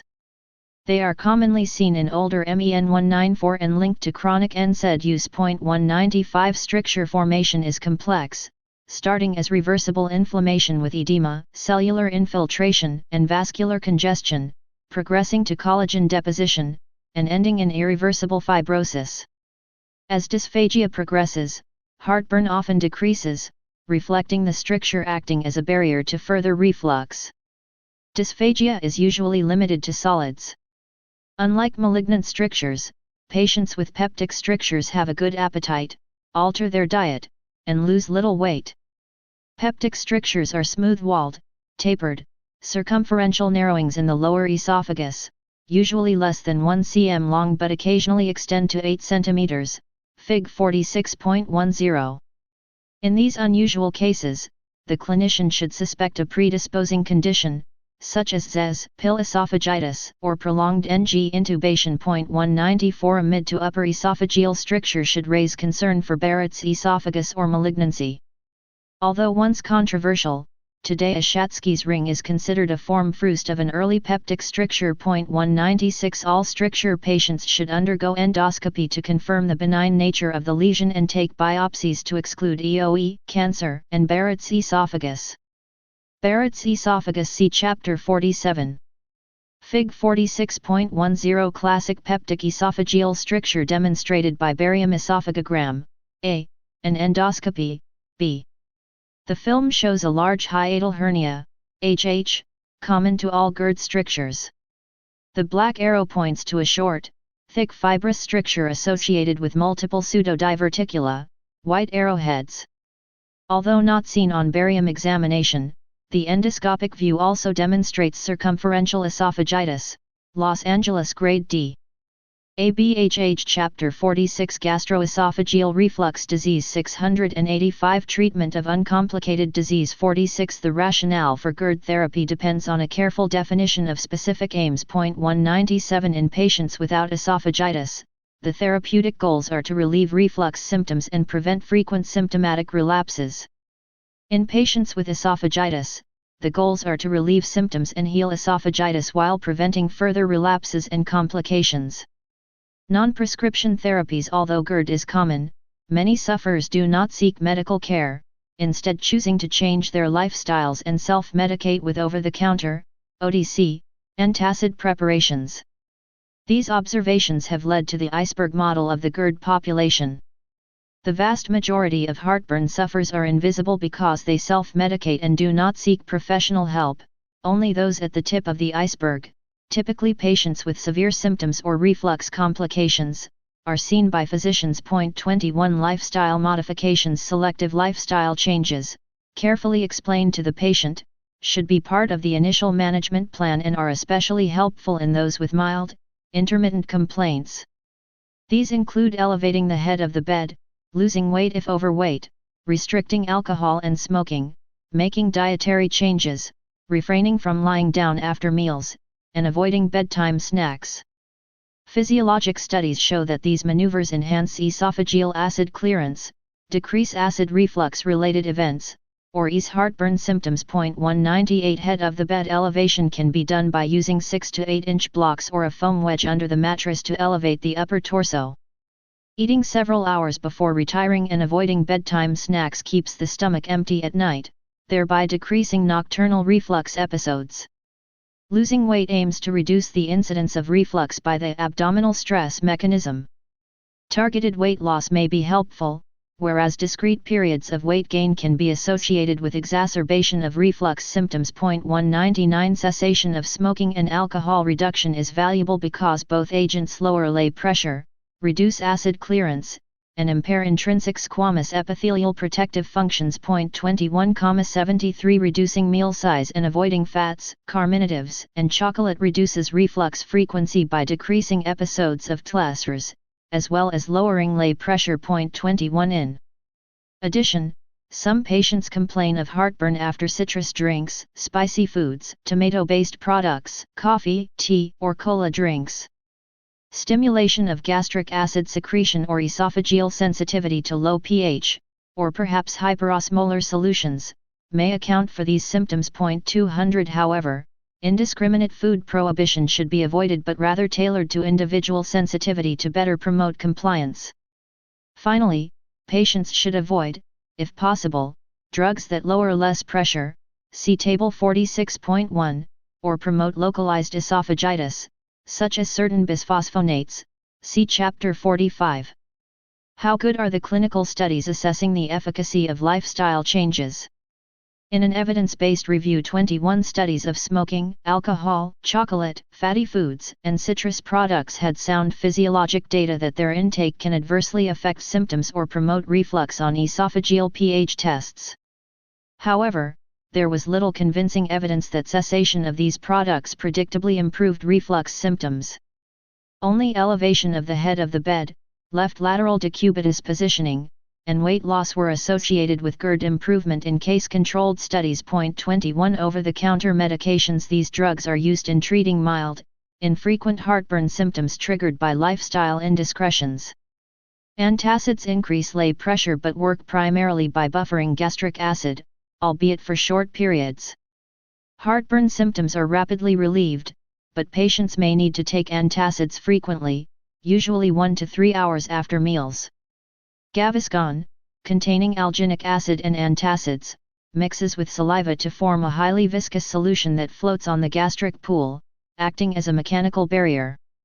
Recent studies found that the raft co-localized with the postprandial acid pocket and displaced it below the diaphragm, resulting in significant suppression of postprandial acid reflux. 201 A meta-analysis of OTC medications found that compared with placebo, antacids showed minimal symptomatic improvement, absolute benefit of 8%, number to treat NNT of 13, whereas Gaviscon was better, absolute benefit of 26%, NNT of 4.202. However, these therapies do not heal esophagitis, and long-term trials suggest symptom relief in only 20% of patients. 203,204 OTC H2RAS are available at doses usually 1/2 the standard prescription dose.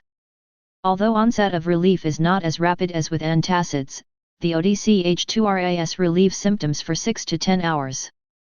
Based on a meta-analysis of 3 studies, H2RAS given before a provocative meal were superior to placebo, absolute benefit of 11% to 16%, NNT of 9 to 6, in symptom relief/improvement. 202 Therefore, they are particularly useful when taken before potentially refluxogenic activities. Like antacids, OTC H2RAS are ineffective in healing esophagitis. 205 The long-term safety and efficacy of PPIs led the FDA to approve omeprazole at full dose, 20 mg, for OTC use in 2003. Drug labeling suggested daily use for only 2 weeks and recommended physician follow-up for persistent symptoms. Despite initial real-world concerns of abusing this drug, Early actualist data support that consumers accurately self-select if OTC omeprazole is appropriate for use, comply with a 2-week regimen, and seek physician care for longer-term management of frequent heartburn. 206 Prescription medications. Patients with frequent heartburn, esophagitis, or complications usually see a physician and receive prescription medications. Prokinetic drugs attempt to correct the GERD-related motility disorders associated with GERD. However, the most clinically effective drugs for short and long-term reflux treatment are acid-suppressive drugs. Prokinetic drugs. Until recently, 3 prokinetic drugs were available in the U.S. for treating GERD: bethanechol, a cholinergic agonist, metoclopramide, a dopamine antagonist, and cisapride, a serotonin, 5-hydroxytryptamine 4, receptor agonist that increases acetylcholine release in the myenteric plexus. These drugs improve reflux symptoms by increasing lay pressure, acid clearance, or gastric emptying. However, none alters TLSRs, and their effectiveness decreases with disease severity. 207 Current prokinetics provide modest benefit in controlling heartburn, particularly in patients with delayed gastric emptying, but have unreliable efficacy in healing esophagitis unless combined with acid-inhibiting drugs. 207 The current use of prokinetic drugs are greatly limited by their side effect profile. Bethanechol commonly causes flushing, blurred vision, headaches, abdominal cramps, and urinary frequency. Metoclopramide, which crosses the blood-brain barrier, has a 20% to 50% incidence of fatigue, lethargy, anxiety, and restlessness, and rarely causes tremor, Parkinsonism, dystonia, or tardive dyskinesia, especially in older patients. Side effects may be decreased by reducing the dosing regimen to twice a day, taking a larger single dose before dinner or at bedtime, or using a sustained-release tablet. Domperidone, another dopamine antagonist not crossing the blood-brain barrier, has fewer side effects, primarily hyperprolactinemia and nipple tenderness/discharge. 686 Part V Esophagus. It is not approved for GERD use in the US but is readily available from Canada or compounding pharmacies. Cisapride was the best prokinetic drug for treating GERD but was withdrawn from the US market in 2000 because of reports of serious cardiac dysrhythmias, ventricular tachycardia, ventricular fibrillation, torsades de pointes, and QT prolongation, with associated cardiac arrest and deaths related to possible drug interactions. 208 European investigators are rejuvenating interest in prokinetic drugs for GERD with studies on macrolides such as azithromycin. This class of drugs increases gastric emptying, increases lay and proximal stomach tone, and, among patients with a small hiatus hernia, displaces the acid pocket below the diaphragm. 209 Small clinical studies found azithromycin decreased acid reflux episodes and total acid exposure in GERD patients with hiatal hernia. 209 and lung transplant patients. 210 Transient lower esophageal sphincter relaxation inhibitors regulating the frequency of TLSRs is an attractive target for GERD treatment because of its pivotal role in all types of reflux episodes. Currently, the only medication available that decreases TLSRs is baclofen, a GABAB agonist used for many years to treat spasticity. Baclofen, 5 to 20 mg 3 times daily, significantly reduces TLSRs, decreases both acid and duodenal reflux, and improves symptoms in GERD patients treated for 4 weeks to several months. 211,212 The critical issue with baclofen is tolerability. Side effects including drowsiness, dizziness, nausea, and vomiting require discontinuation in up to 20% of patients. 211 Other GABAB agonists with improved tolerability have been developed, lisogabarin, arbaclofen placarbal, but were abandoned mainly because of limited clinical efficacy. For example, lisogabarin as add-on therapy to PPIs in patients with refractory GERD symptoms resulted in a low, although significant, 16% remission rate compared with 8% remission for PPIs alone. 213 Among 150 patients with frequent heartburn and/or regurgitation, arbaclofen placarbal, 20, 40, 60 mg twice daily, was no better than placebo over 4 weeks in reducing heartburn events. 214 Finally, a negative allosteric modulator of MGLUR5 receptor, ADX 10059, as monotherapy was shown to improve reflux symptoms and decrease reflux events but failed to demonstrate significant clinical efficacy in refractory GERD patients. Further development of this component has been halted. 215 H2RAS. These drugs, cimetidine, ranitidine, famotidine, and nizatidine, are more effective in controlling nocturnal than meal-stimulated acid secretion. 216 The 4 H2RAS are equally effective when used in proper doses, usually twice a day before meals. GERD trials find that heartburn can be significantly decreased by H2RAS, when compared with placebo, although symptoms are rarely abolished. A comprehensive meta-analysis found that the overall esophagitis healing rates with H2RAS rarely exceeded 60% after up to 12 weeks of treatment, even when higher doses were used. Fig 46.11b. 217 Healing rates differ in individual trials, depending primarily on the severity of esophagitis being treated. Grades I and II esophagitis heal in 60% to 90% of patients, whereas grades 3 and 4 heal in only 30% to 50% despite high-dose regimens. 217 Although PPIs are more effective than H2RAS, nocturnal gastric acid breakthrough while on PPI therapy may cause reflux symptoms in some patients. H2RAS given at bedtime successfully eliminated this problem in a study, suggesting a new indication for H2RAS in the PPI era. 218 However, this study used only a single evening dose and did not account for the tolerance that frequently develops to H2RAS over weeks to months. 219 This tolerance impairs the effectiveness of chronic nocturnal dosing of H2RAS to eliminate nocturnal acid breakthrough. 220 Patients free of heartburn, Percentage of patients healed 180 60 40 20 0 0 1 2 3 4 6 8 3 13 10 10 17 12 weeks 180 60 40 20 0 0 5 5 9 23 27 8 25 25 26 3 2 22 2 4 6 8 12 4 2 PPI H2RA placebo AB. Fig 46.11a. Symptom relief time curve over 8 weeks for a PPI or H2RA corrected for patients free of heartburn at baseline. More patients treated with a PPI for 2 weeks were asymptomatic as compared with those treated with an H2RA, even after a much longer duration of treatment with the H2RA. B. Esophagitis healing time curve for PPI, H2RA, and placebo over 12 weeks.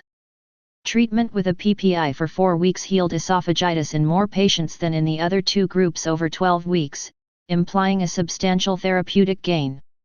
The numbers of studies included for each time point and treatment are shown in parentheses. Data based on meta-analysis from Chiba N., Gara C.J., Wilkinson J.M., Hunt R.H. Speed of healing and symptom relief in grade 2 to 4 gastroesophageal reflux disease, a meta-analysis.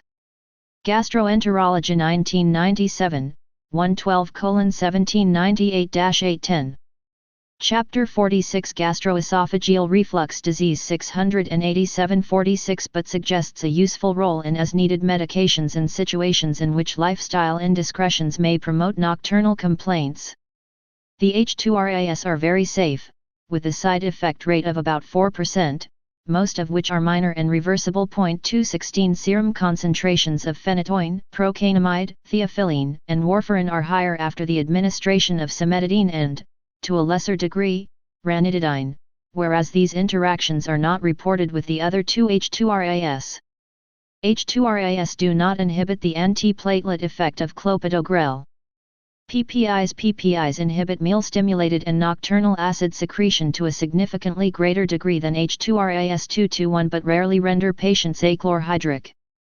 After oral ingestion, acid inhibition is delayed because PPIs need to accumulate in the parietal cell secretory canaliculae to bind irreversibly to actively secreting proton pumps. 222 Therefore, the slower a PPI is cleared from plasma, the more it is available for delivery to the proton pumps. PPIs should be taken before the first meal of the day, when most proton pumps become active. Because not all pumps are active at any given time, a single PPI dose will not inhibit all pumps. A second dose, if necessary, can be taken before the evening meal. however, this is an off-label indication. PPIs do not cure reflux disease, rather they treat GERD in an indirect way by decreasing the number of acid reflux episodes. In exchange, the weekly acidic, pH 4, episodes are increased, while the total number of reflux episodes and proximal extent are not affected by PPI therapy. 164 PPIs, omeprazole, lansoprazole, rabeprazole, pantoprazole, and esomeprazole, have superior efficacy compared with H2RAS on the basis of their ability to maintain an intragastric pH greater than 4 from 10 to 14 hours daily compared with approximately 6 to 8 hours daily with the H2RAS. 222,223 PPIs are superior to H2RAS in completely relieving heartburn symptoms in patients with severe GERD, usually within 1 to 2 weeks, see Fig 43.11a. 217 PPI therapy has been shown in a Cochrane meta-analysis to be superior to placebo and H2RAS in non-erosive GERD and for undiagnosed reflux symptoms in primary care, although the effect is 20% to 30% lower than in patients with esophagitis. 224,225 Unlike heartburn, the GERD symptom of regurgitation does not have a robust response to PPIs. In a recent review of 7 placebo-controlled trials, the therapeutic gain for regurgitation averaged only 17% relative to placebo and was at least 20% less than that observed for heartburn. 226 Controlled studies in a large meta-analysis report complete healing of even severe ulcerative esophagitis after 8 weeks in more than 80% of patients taking PPIs, compared with 51% on H2RAS and 28% receiving placebo, see Fig 43.11b. 217,227-229 In another recent Cochrane review, 230 PPIs were superior to H2RAS in healing esophagitis at 4 to 8 weeks, risk ratio 0.47, with an NNT of 3.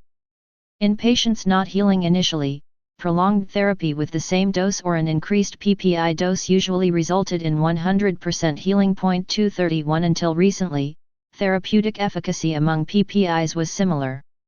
However, large studies have found esomeprazole 40 mg superior to omeprazole 20 mg and to lansoprazole 30 mg in healing esophagitis. 232,233 A meta-analysis of 10 randomized clinical trials 234 comparing esomeprazole to all other PPIs found the therapeutic advantage is minimal with LA grade A/B esophagitis, NNT of 50 and 33, respectively, and greater with severe LA grade C/D esophagitis, NNT of 14 and 8, respectively. This superiority is related to higher systemic bioavailability and less interpatient variability with esomeprazole. Despite their frequent use twice daily in treating GERD, only a recent Japanese STUDY 235 documents the superiority of off-label dosing of twice-daily PPIs for healing esophagitis over 8 weeks compared with once-daily dosing. Healing rates were similar for rabeprazole 20 mg twice daily, 77%, and 10 mg twice daily, 78%, and significantly superior to rabeprazole 20 mg each morning, 59%. Several PPIs are available in the US for use. 236 Recent approaches to enhance acid suppression with PPIs include immediate-release omeprazole and dexlansoprazole. The former contains non-enteric-coated omeprazole and an antacid that protects the omeprazole from acid degradation in the stomach and allows for rapid absorption. Immediate relief omeprazole can be dosed on an empty stomach at bedtime and provides more rapid control of nighttime gastric pH and nocturnal acid breakthrough than esomeprazole or lansoprazole. 237 Dexlansoprazole MR is the R enantiomer of lansoprazole, with 2 distinct drug release periods, 90 minutes and 4 to 5 hours after ingestion, that prolong the plasma concentration time profile, thus extending the duration of acid suppression. Precise meal time may not be required for optimal efficacy. 238,239 In a recent placebo-controlled study among 178 patients receiving twice-daily PPIs, stepping down to once-daily dexlansoprazole 30 mg, maintained excellent symptom relief over 6 weeks in 88% of patients. 240 PPIs are well tolerated, with headaches and diarrhea being the most common side effects. Fasting serum gastrin levels increase with all the PPIs, but the elevations generally do not exceed the normal range and return to baseline values within 1 to 4 weeks of drug discontinuation.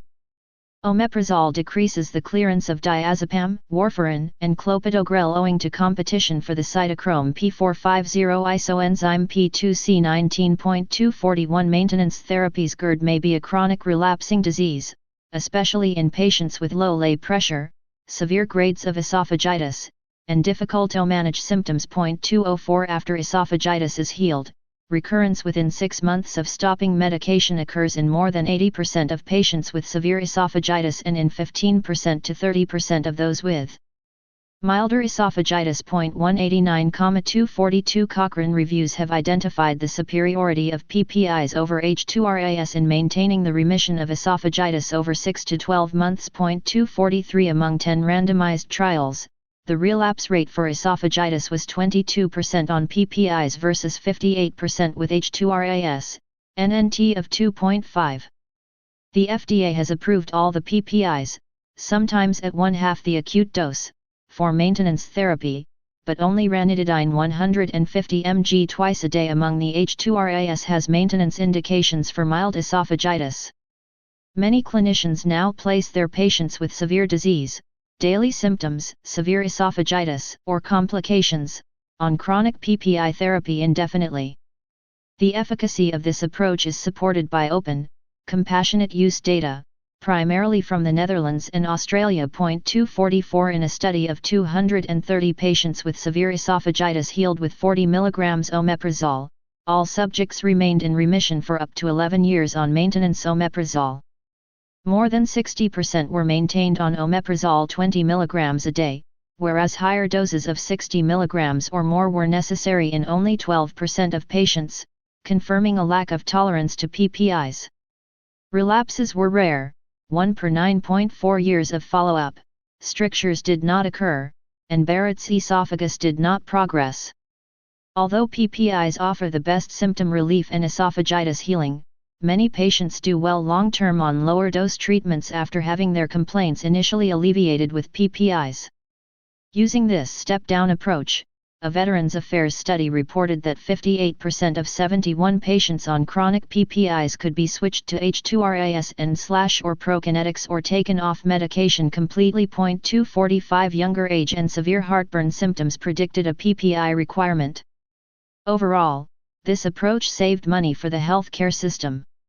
A similar study by the same investigators found that 80% of patients using multiple-dose PPIs could be stepped down to single-dose PPI, remaining symptom-free for 6 months with considerable cost savings. 246 Hence, the adage once on a PPI, always on a PPI is not true. Patients who continue to have symptoms despite PPI therapy likely have other etiologies for their symptoms than GERD. 247 688 Part V Esophagus Safety of PPI therapy. As a class, PPIs are very safe drugs. Owing to their efficacy and safety, the worldwide sales of PPIs approached $14 billion in 2009. 1 The initial concerns about the development of gastric carcinoid tumors and colon cancer has not been confirmed. 248,249 More recently, the literature has been overwhelmed with reports raising concerns about potential adverse events from long-term acid suppression. 250 In the US, such reports have led the FDA to issue a number of broad-based product warnings, black box warnings, including all the available PPIs, either prescription or OTC. However, these studies are all from retrospective care control studies and demonstrate association, not causality. 250 No prospective, observational, or randomized trial can substantiate the concerns discussed as follows. Fundic gland polyps are the most common gastric polyp found at endoscopy. Their association with chronic PPI use has been a topic of debate since these drugs were first described. A recent study evaluated 599 patients, of whom 322 used PPIs and 107 had fundic gland polyps. 251 Long-term PPI use was associated with up to a 4-fold increase in the risk of fundic gland polyps. Low-grade dysplasia was found in one fundic gland polyp. These polyps arise because of parietal cell hyperplasia and parietal cell protrusions resulting from acid suppression.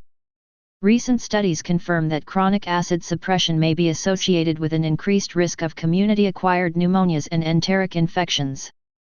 In a large Scandinavian population-based study 252, the adjusted relative risk for pneumonia among current PPI users, compared with those who stopped using PPIs, was 1.89. Current users of H2RAS had a 1.63-fold increased risk of pneumonia compared with those who stopped. A significant positive dose-response relationship was observed in the PPI users. Likewise, systematic reviews and meta-analyses found an increased risk of enteric infections, Salmonella, Campylobacter, and Clostridioides difficile, and of spontaneous bacterial peritonitis 253,254 with acid suppression.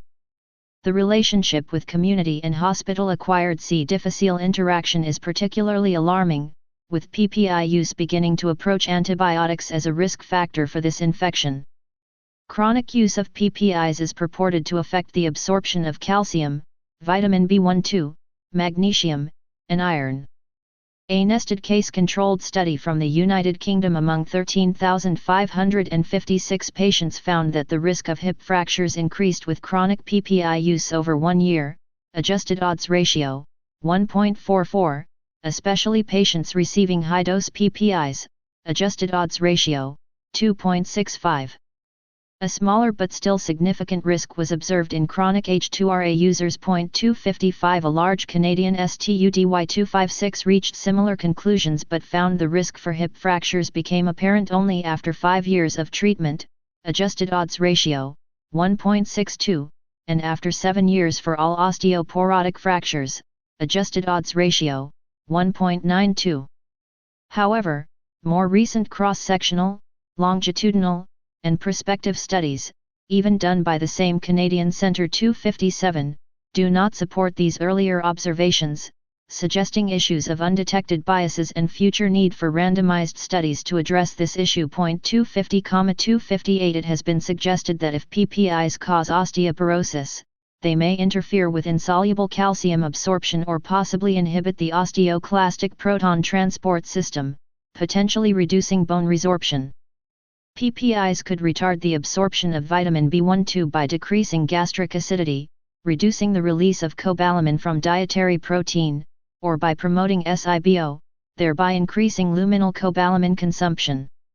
However, cohort and case control studies have not shown a convincing link between PPI use and vitamin B12 deficiency. 250 Most recently a series of case reports, 50 cases, associate hypomagnesemia with long-term PPI use. 259 Symptoms were severe, requiring hospitalization, some were resistant to magnesium repletion, but all corrected with discontinuation of PPIs, and several cases relapsed when the PPIs were restarted. The mechanism for this magnesium loss is unknown, there was no identifiable GI or renal source of wasting. Dietary iron is primarily non-heme iron and requires acid for absorption. Animal studies suggest iron absorption is impaired in a low-acid state. Patients with hemochromatosis on chronic PPI therapy have a significant reduction in yearly volume of blood that has to be removed to keep iron studies at appropriate levels. 260 On the other hand, patients with gastric acid hypersecretion due to ZES who required long-term high-dose PPIs to reduce acid secretion had no evidence of iron deficiency over 4 years. 261 PPIs have been implicated as a cause of acute intestinal nephritis. It appears to be a very rare idiosyncratic occurrence causing hypersensitivity inflammatory damage to the renal interstitium and tubules. 262 Chronic renal failure, dementia, and death have also been attributed to PPI use.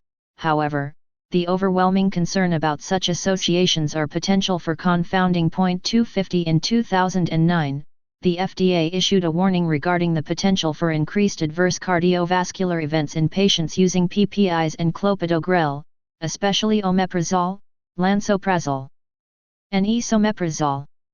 The concern arose from the fact that the antiplatelet activity of clopidogrel requires conversion from a prodrug to an active metabolite by the CYP2C19 isoenzyme. This is the same pathway required for metabolism of some PPIs but not pantoprazole or dexlansoprazole.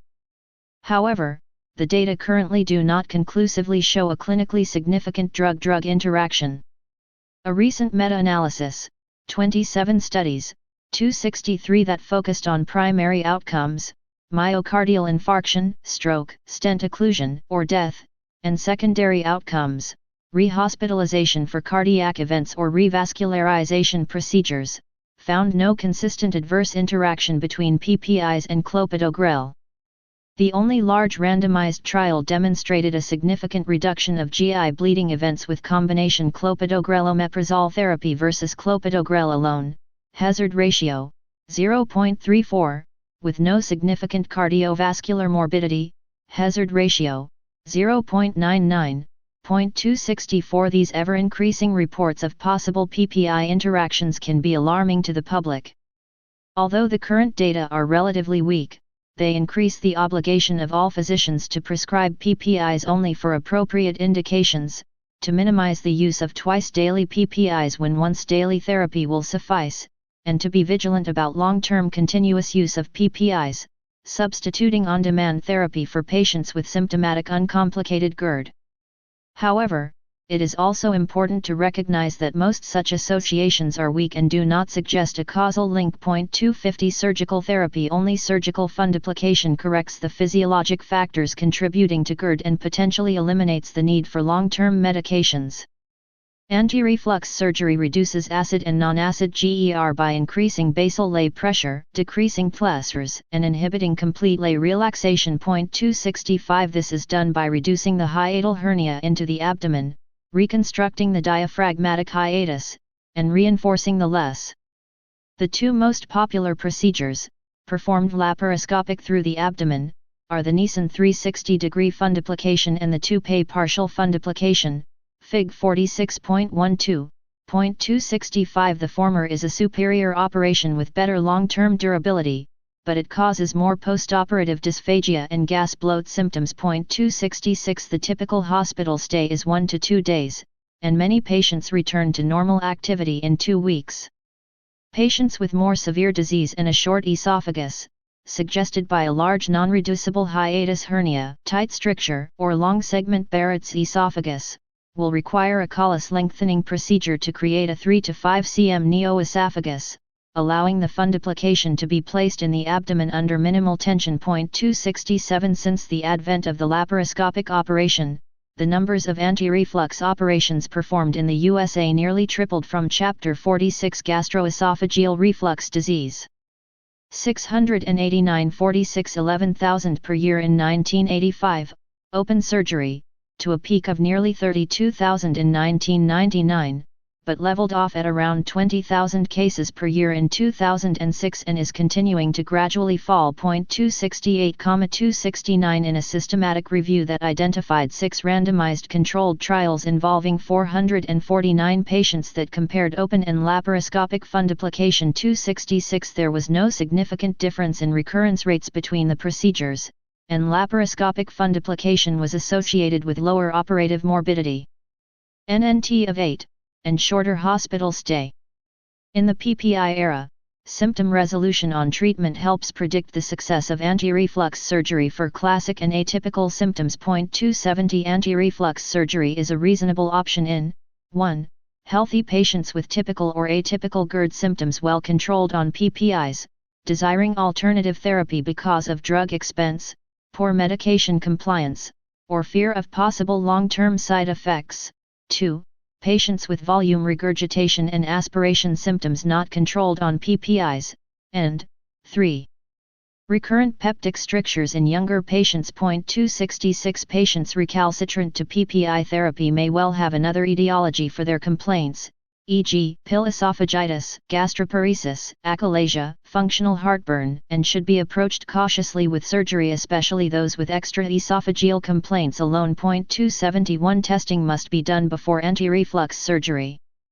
Endoscopy is necessary to exclude stricture, Barrett's esophagus, and dysplasia or carcinoma.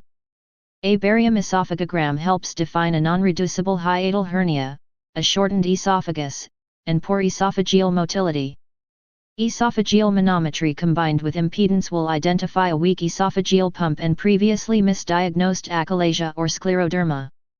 In patients with non-erosive GERD or those with esophagitis not responding to PPI therapy, esophageal pH testing is necessary. Gastric acid secretion measurements, if available, fasting serum gastrin assay, and gastric emptying tests may be indicated in selected patients. Careful testing will result in modification of the original operation or an alternative diagnosis in approximately 30% of patients. 272 Anti-reflux surgery relieves reflux symptoms and reduces the need for stricture dilation in more than 90% of patients, but Barrett's esophagus rarely regresses and the risk of developing esophageal cancer is unchanged. 273 In two large randomized studies 274,275 open and laparoscopic anti-reflux surgery was not found to be superior to PPI therapy, especially when dose titration was permitted. For example, in the European Lotus randomized study, the 5-year symptom remission rate was 92%, 95% confidence interval, 89% to 96%, in the esomeprazole group and 85%, 95% confidence interval, 81% to 90%, in the laparoscopic surgery group. 275 Mortality is rare, 1%, after anti-reflux surgery, but new postoperative complaints occur in up to 25% of patients, including dysphagia, gas bloat, diarrhea, and increased flatus. 276 Most symptoms improve over 1 year, but persistent complaints suggest too tight a wrap, a displaced fundoplication, or inadvertent damage to the vagus nerve. Successful anti-reflux surgery does not guarantee a permanent cure, but long-term studies suggest continued symptom relief for 20 to 30 years. 277,278 Best surgical results are obtained by experienced surgeons in high-volume centers, who report long-term symptom recurrence in only 10% to 17% of patients. 265,276,279 However, many operations are performed in lower-volume community hospitals where the results are more variable. 278 From long-term follow-up studies, 25% to 62% of patients are back on some type of acid-suppressive medication 5 to 15 years after their anti-reflux surgery. 269,276,280 However, the evidence for recurrent GERD by pH testing is infrequent. Tertiary specialized centers are seeing an increased rate of fundoplication failures. The most common reasons for failure are herniation of an intact fundoplication into the chest, slipped fundoplication with a recurrent hiatal hernia possibly due to a short esophagus, paraesophageal hernia through an intact fundoplication, too tight a fundoplication, and malpositioned fundoplication usually on the cardia of the stomach. Total breakdown of the fundoplication is now rare. 281 Revisional anti-reflux surgery must be performed by very experienced surgeons after thorough esophageal testing, because reoperation has increased morbidity and mortality compared with the initial operation. AB RAP C esophagus 180 RAP esophagus 14020 Fig 46.12 Surgical fundoplications used during anti-reflux surgery. A. The most popular worldwide is the 360-degree Nissen fundoplication. B. An anterior wrap, e.g., thal, door, is commonly used to prevent gastroesophageal reflux after a Heller myotomy for achalasia. The experience with this repair is limited in patients with classical GERD. C. The posterior wrap, toupee, is popular in patients with poor esophageal motility, because postoperative dysphagia is less frequent than after the other operations. Toupee procedure entails is a 220 plus or minus 20 degree wrap. From Olschlager BK, Eubanks TR, Pellegrini CA hiatal hernia and gastroesophageal reflux disease. In Townsend CM, Beecham RD, Fauci JC, ETL, editors. Sabiston Textbook of Surgery, The Biological Basis of Modern Surgical Practice. 18th ed. Philadelphia, Saunders, 2007. 690 Part V Esophagus Novel endoscopic/surgical therapies since their introduction in the late 1990s, a series of endoscopic treatments for GERD, stretta, Endocinch, Enterix to name a few, have failed to show long-term efficacy. Moreover, side effects and complications, some fatal, were common with widespread use. 282 As a result, in 2006, the American Gastroenterological Association Institute medical position statement recommended that current data suggest that there are no definite indications for endoscopic therapy for GERD at this time. 283 And this was recently supported by guidelines from the American College of Gastroenterology. 284 Most of these devices have been removed, although the Stretta had a short reappearance before going into a second bankruptcy. Nevertheless, new attempts to endoscopically reconstruct a normal esophageal hiatus and competently continue. The newest approach is the transoral incisionless fundoplication, which recreates at 200 to 270 degree value using polypropylene fasteners placed endoscopically. 285 Initial studies show symptom improvement, especially regurgitation, and decrease use of PPIs.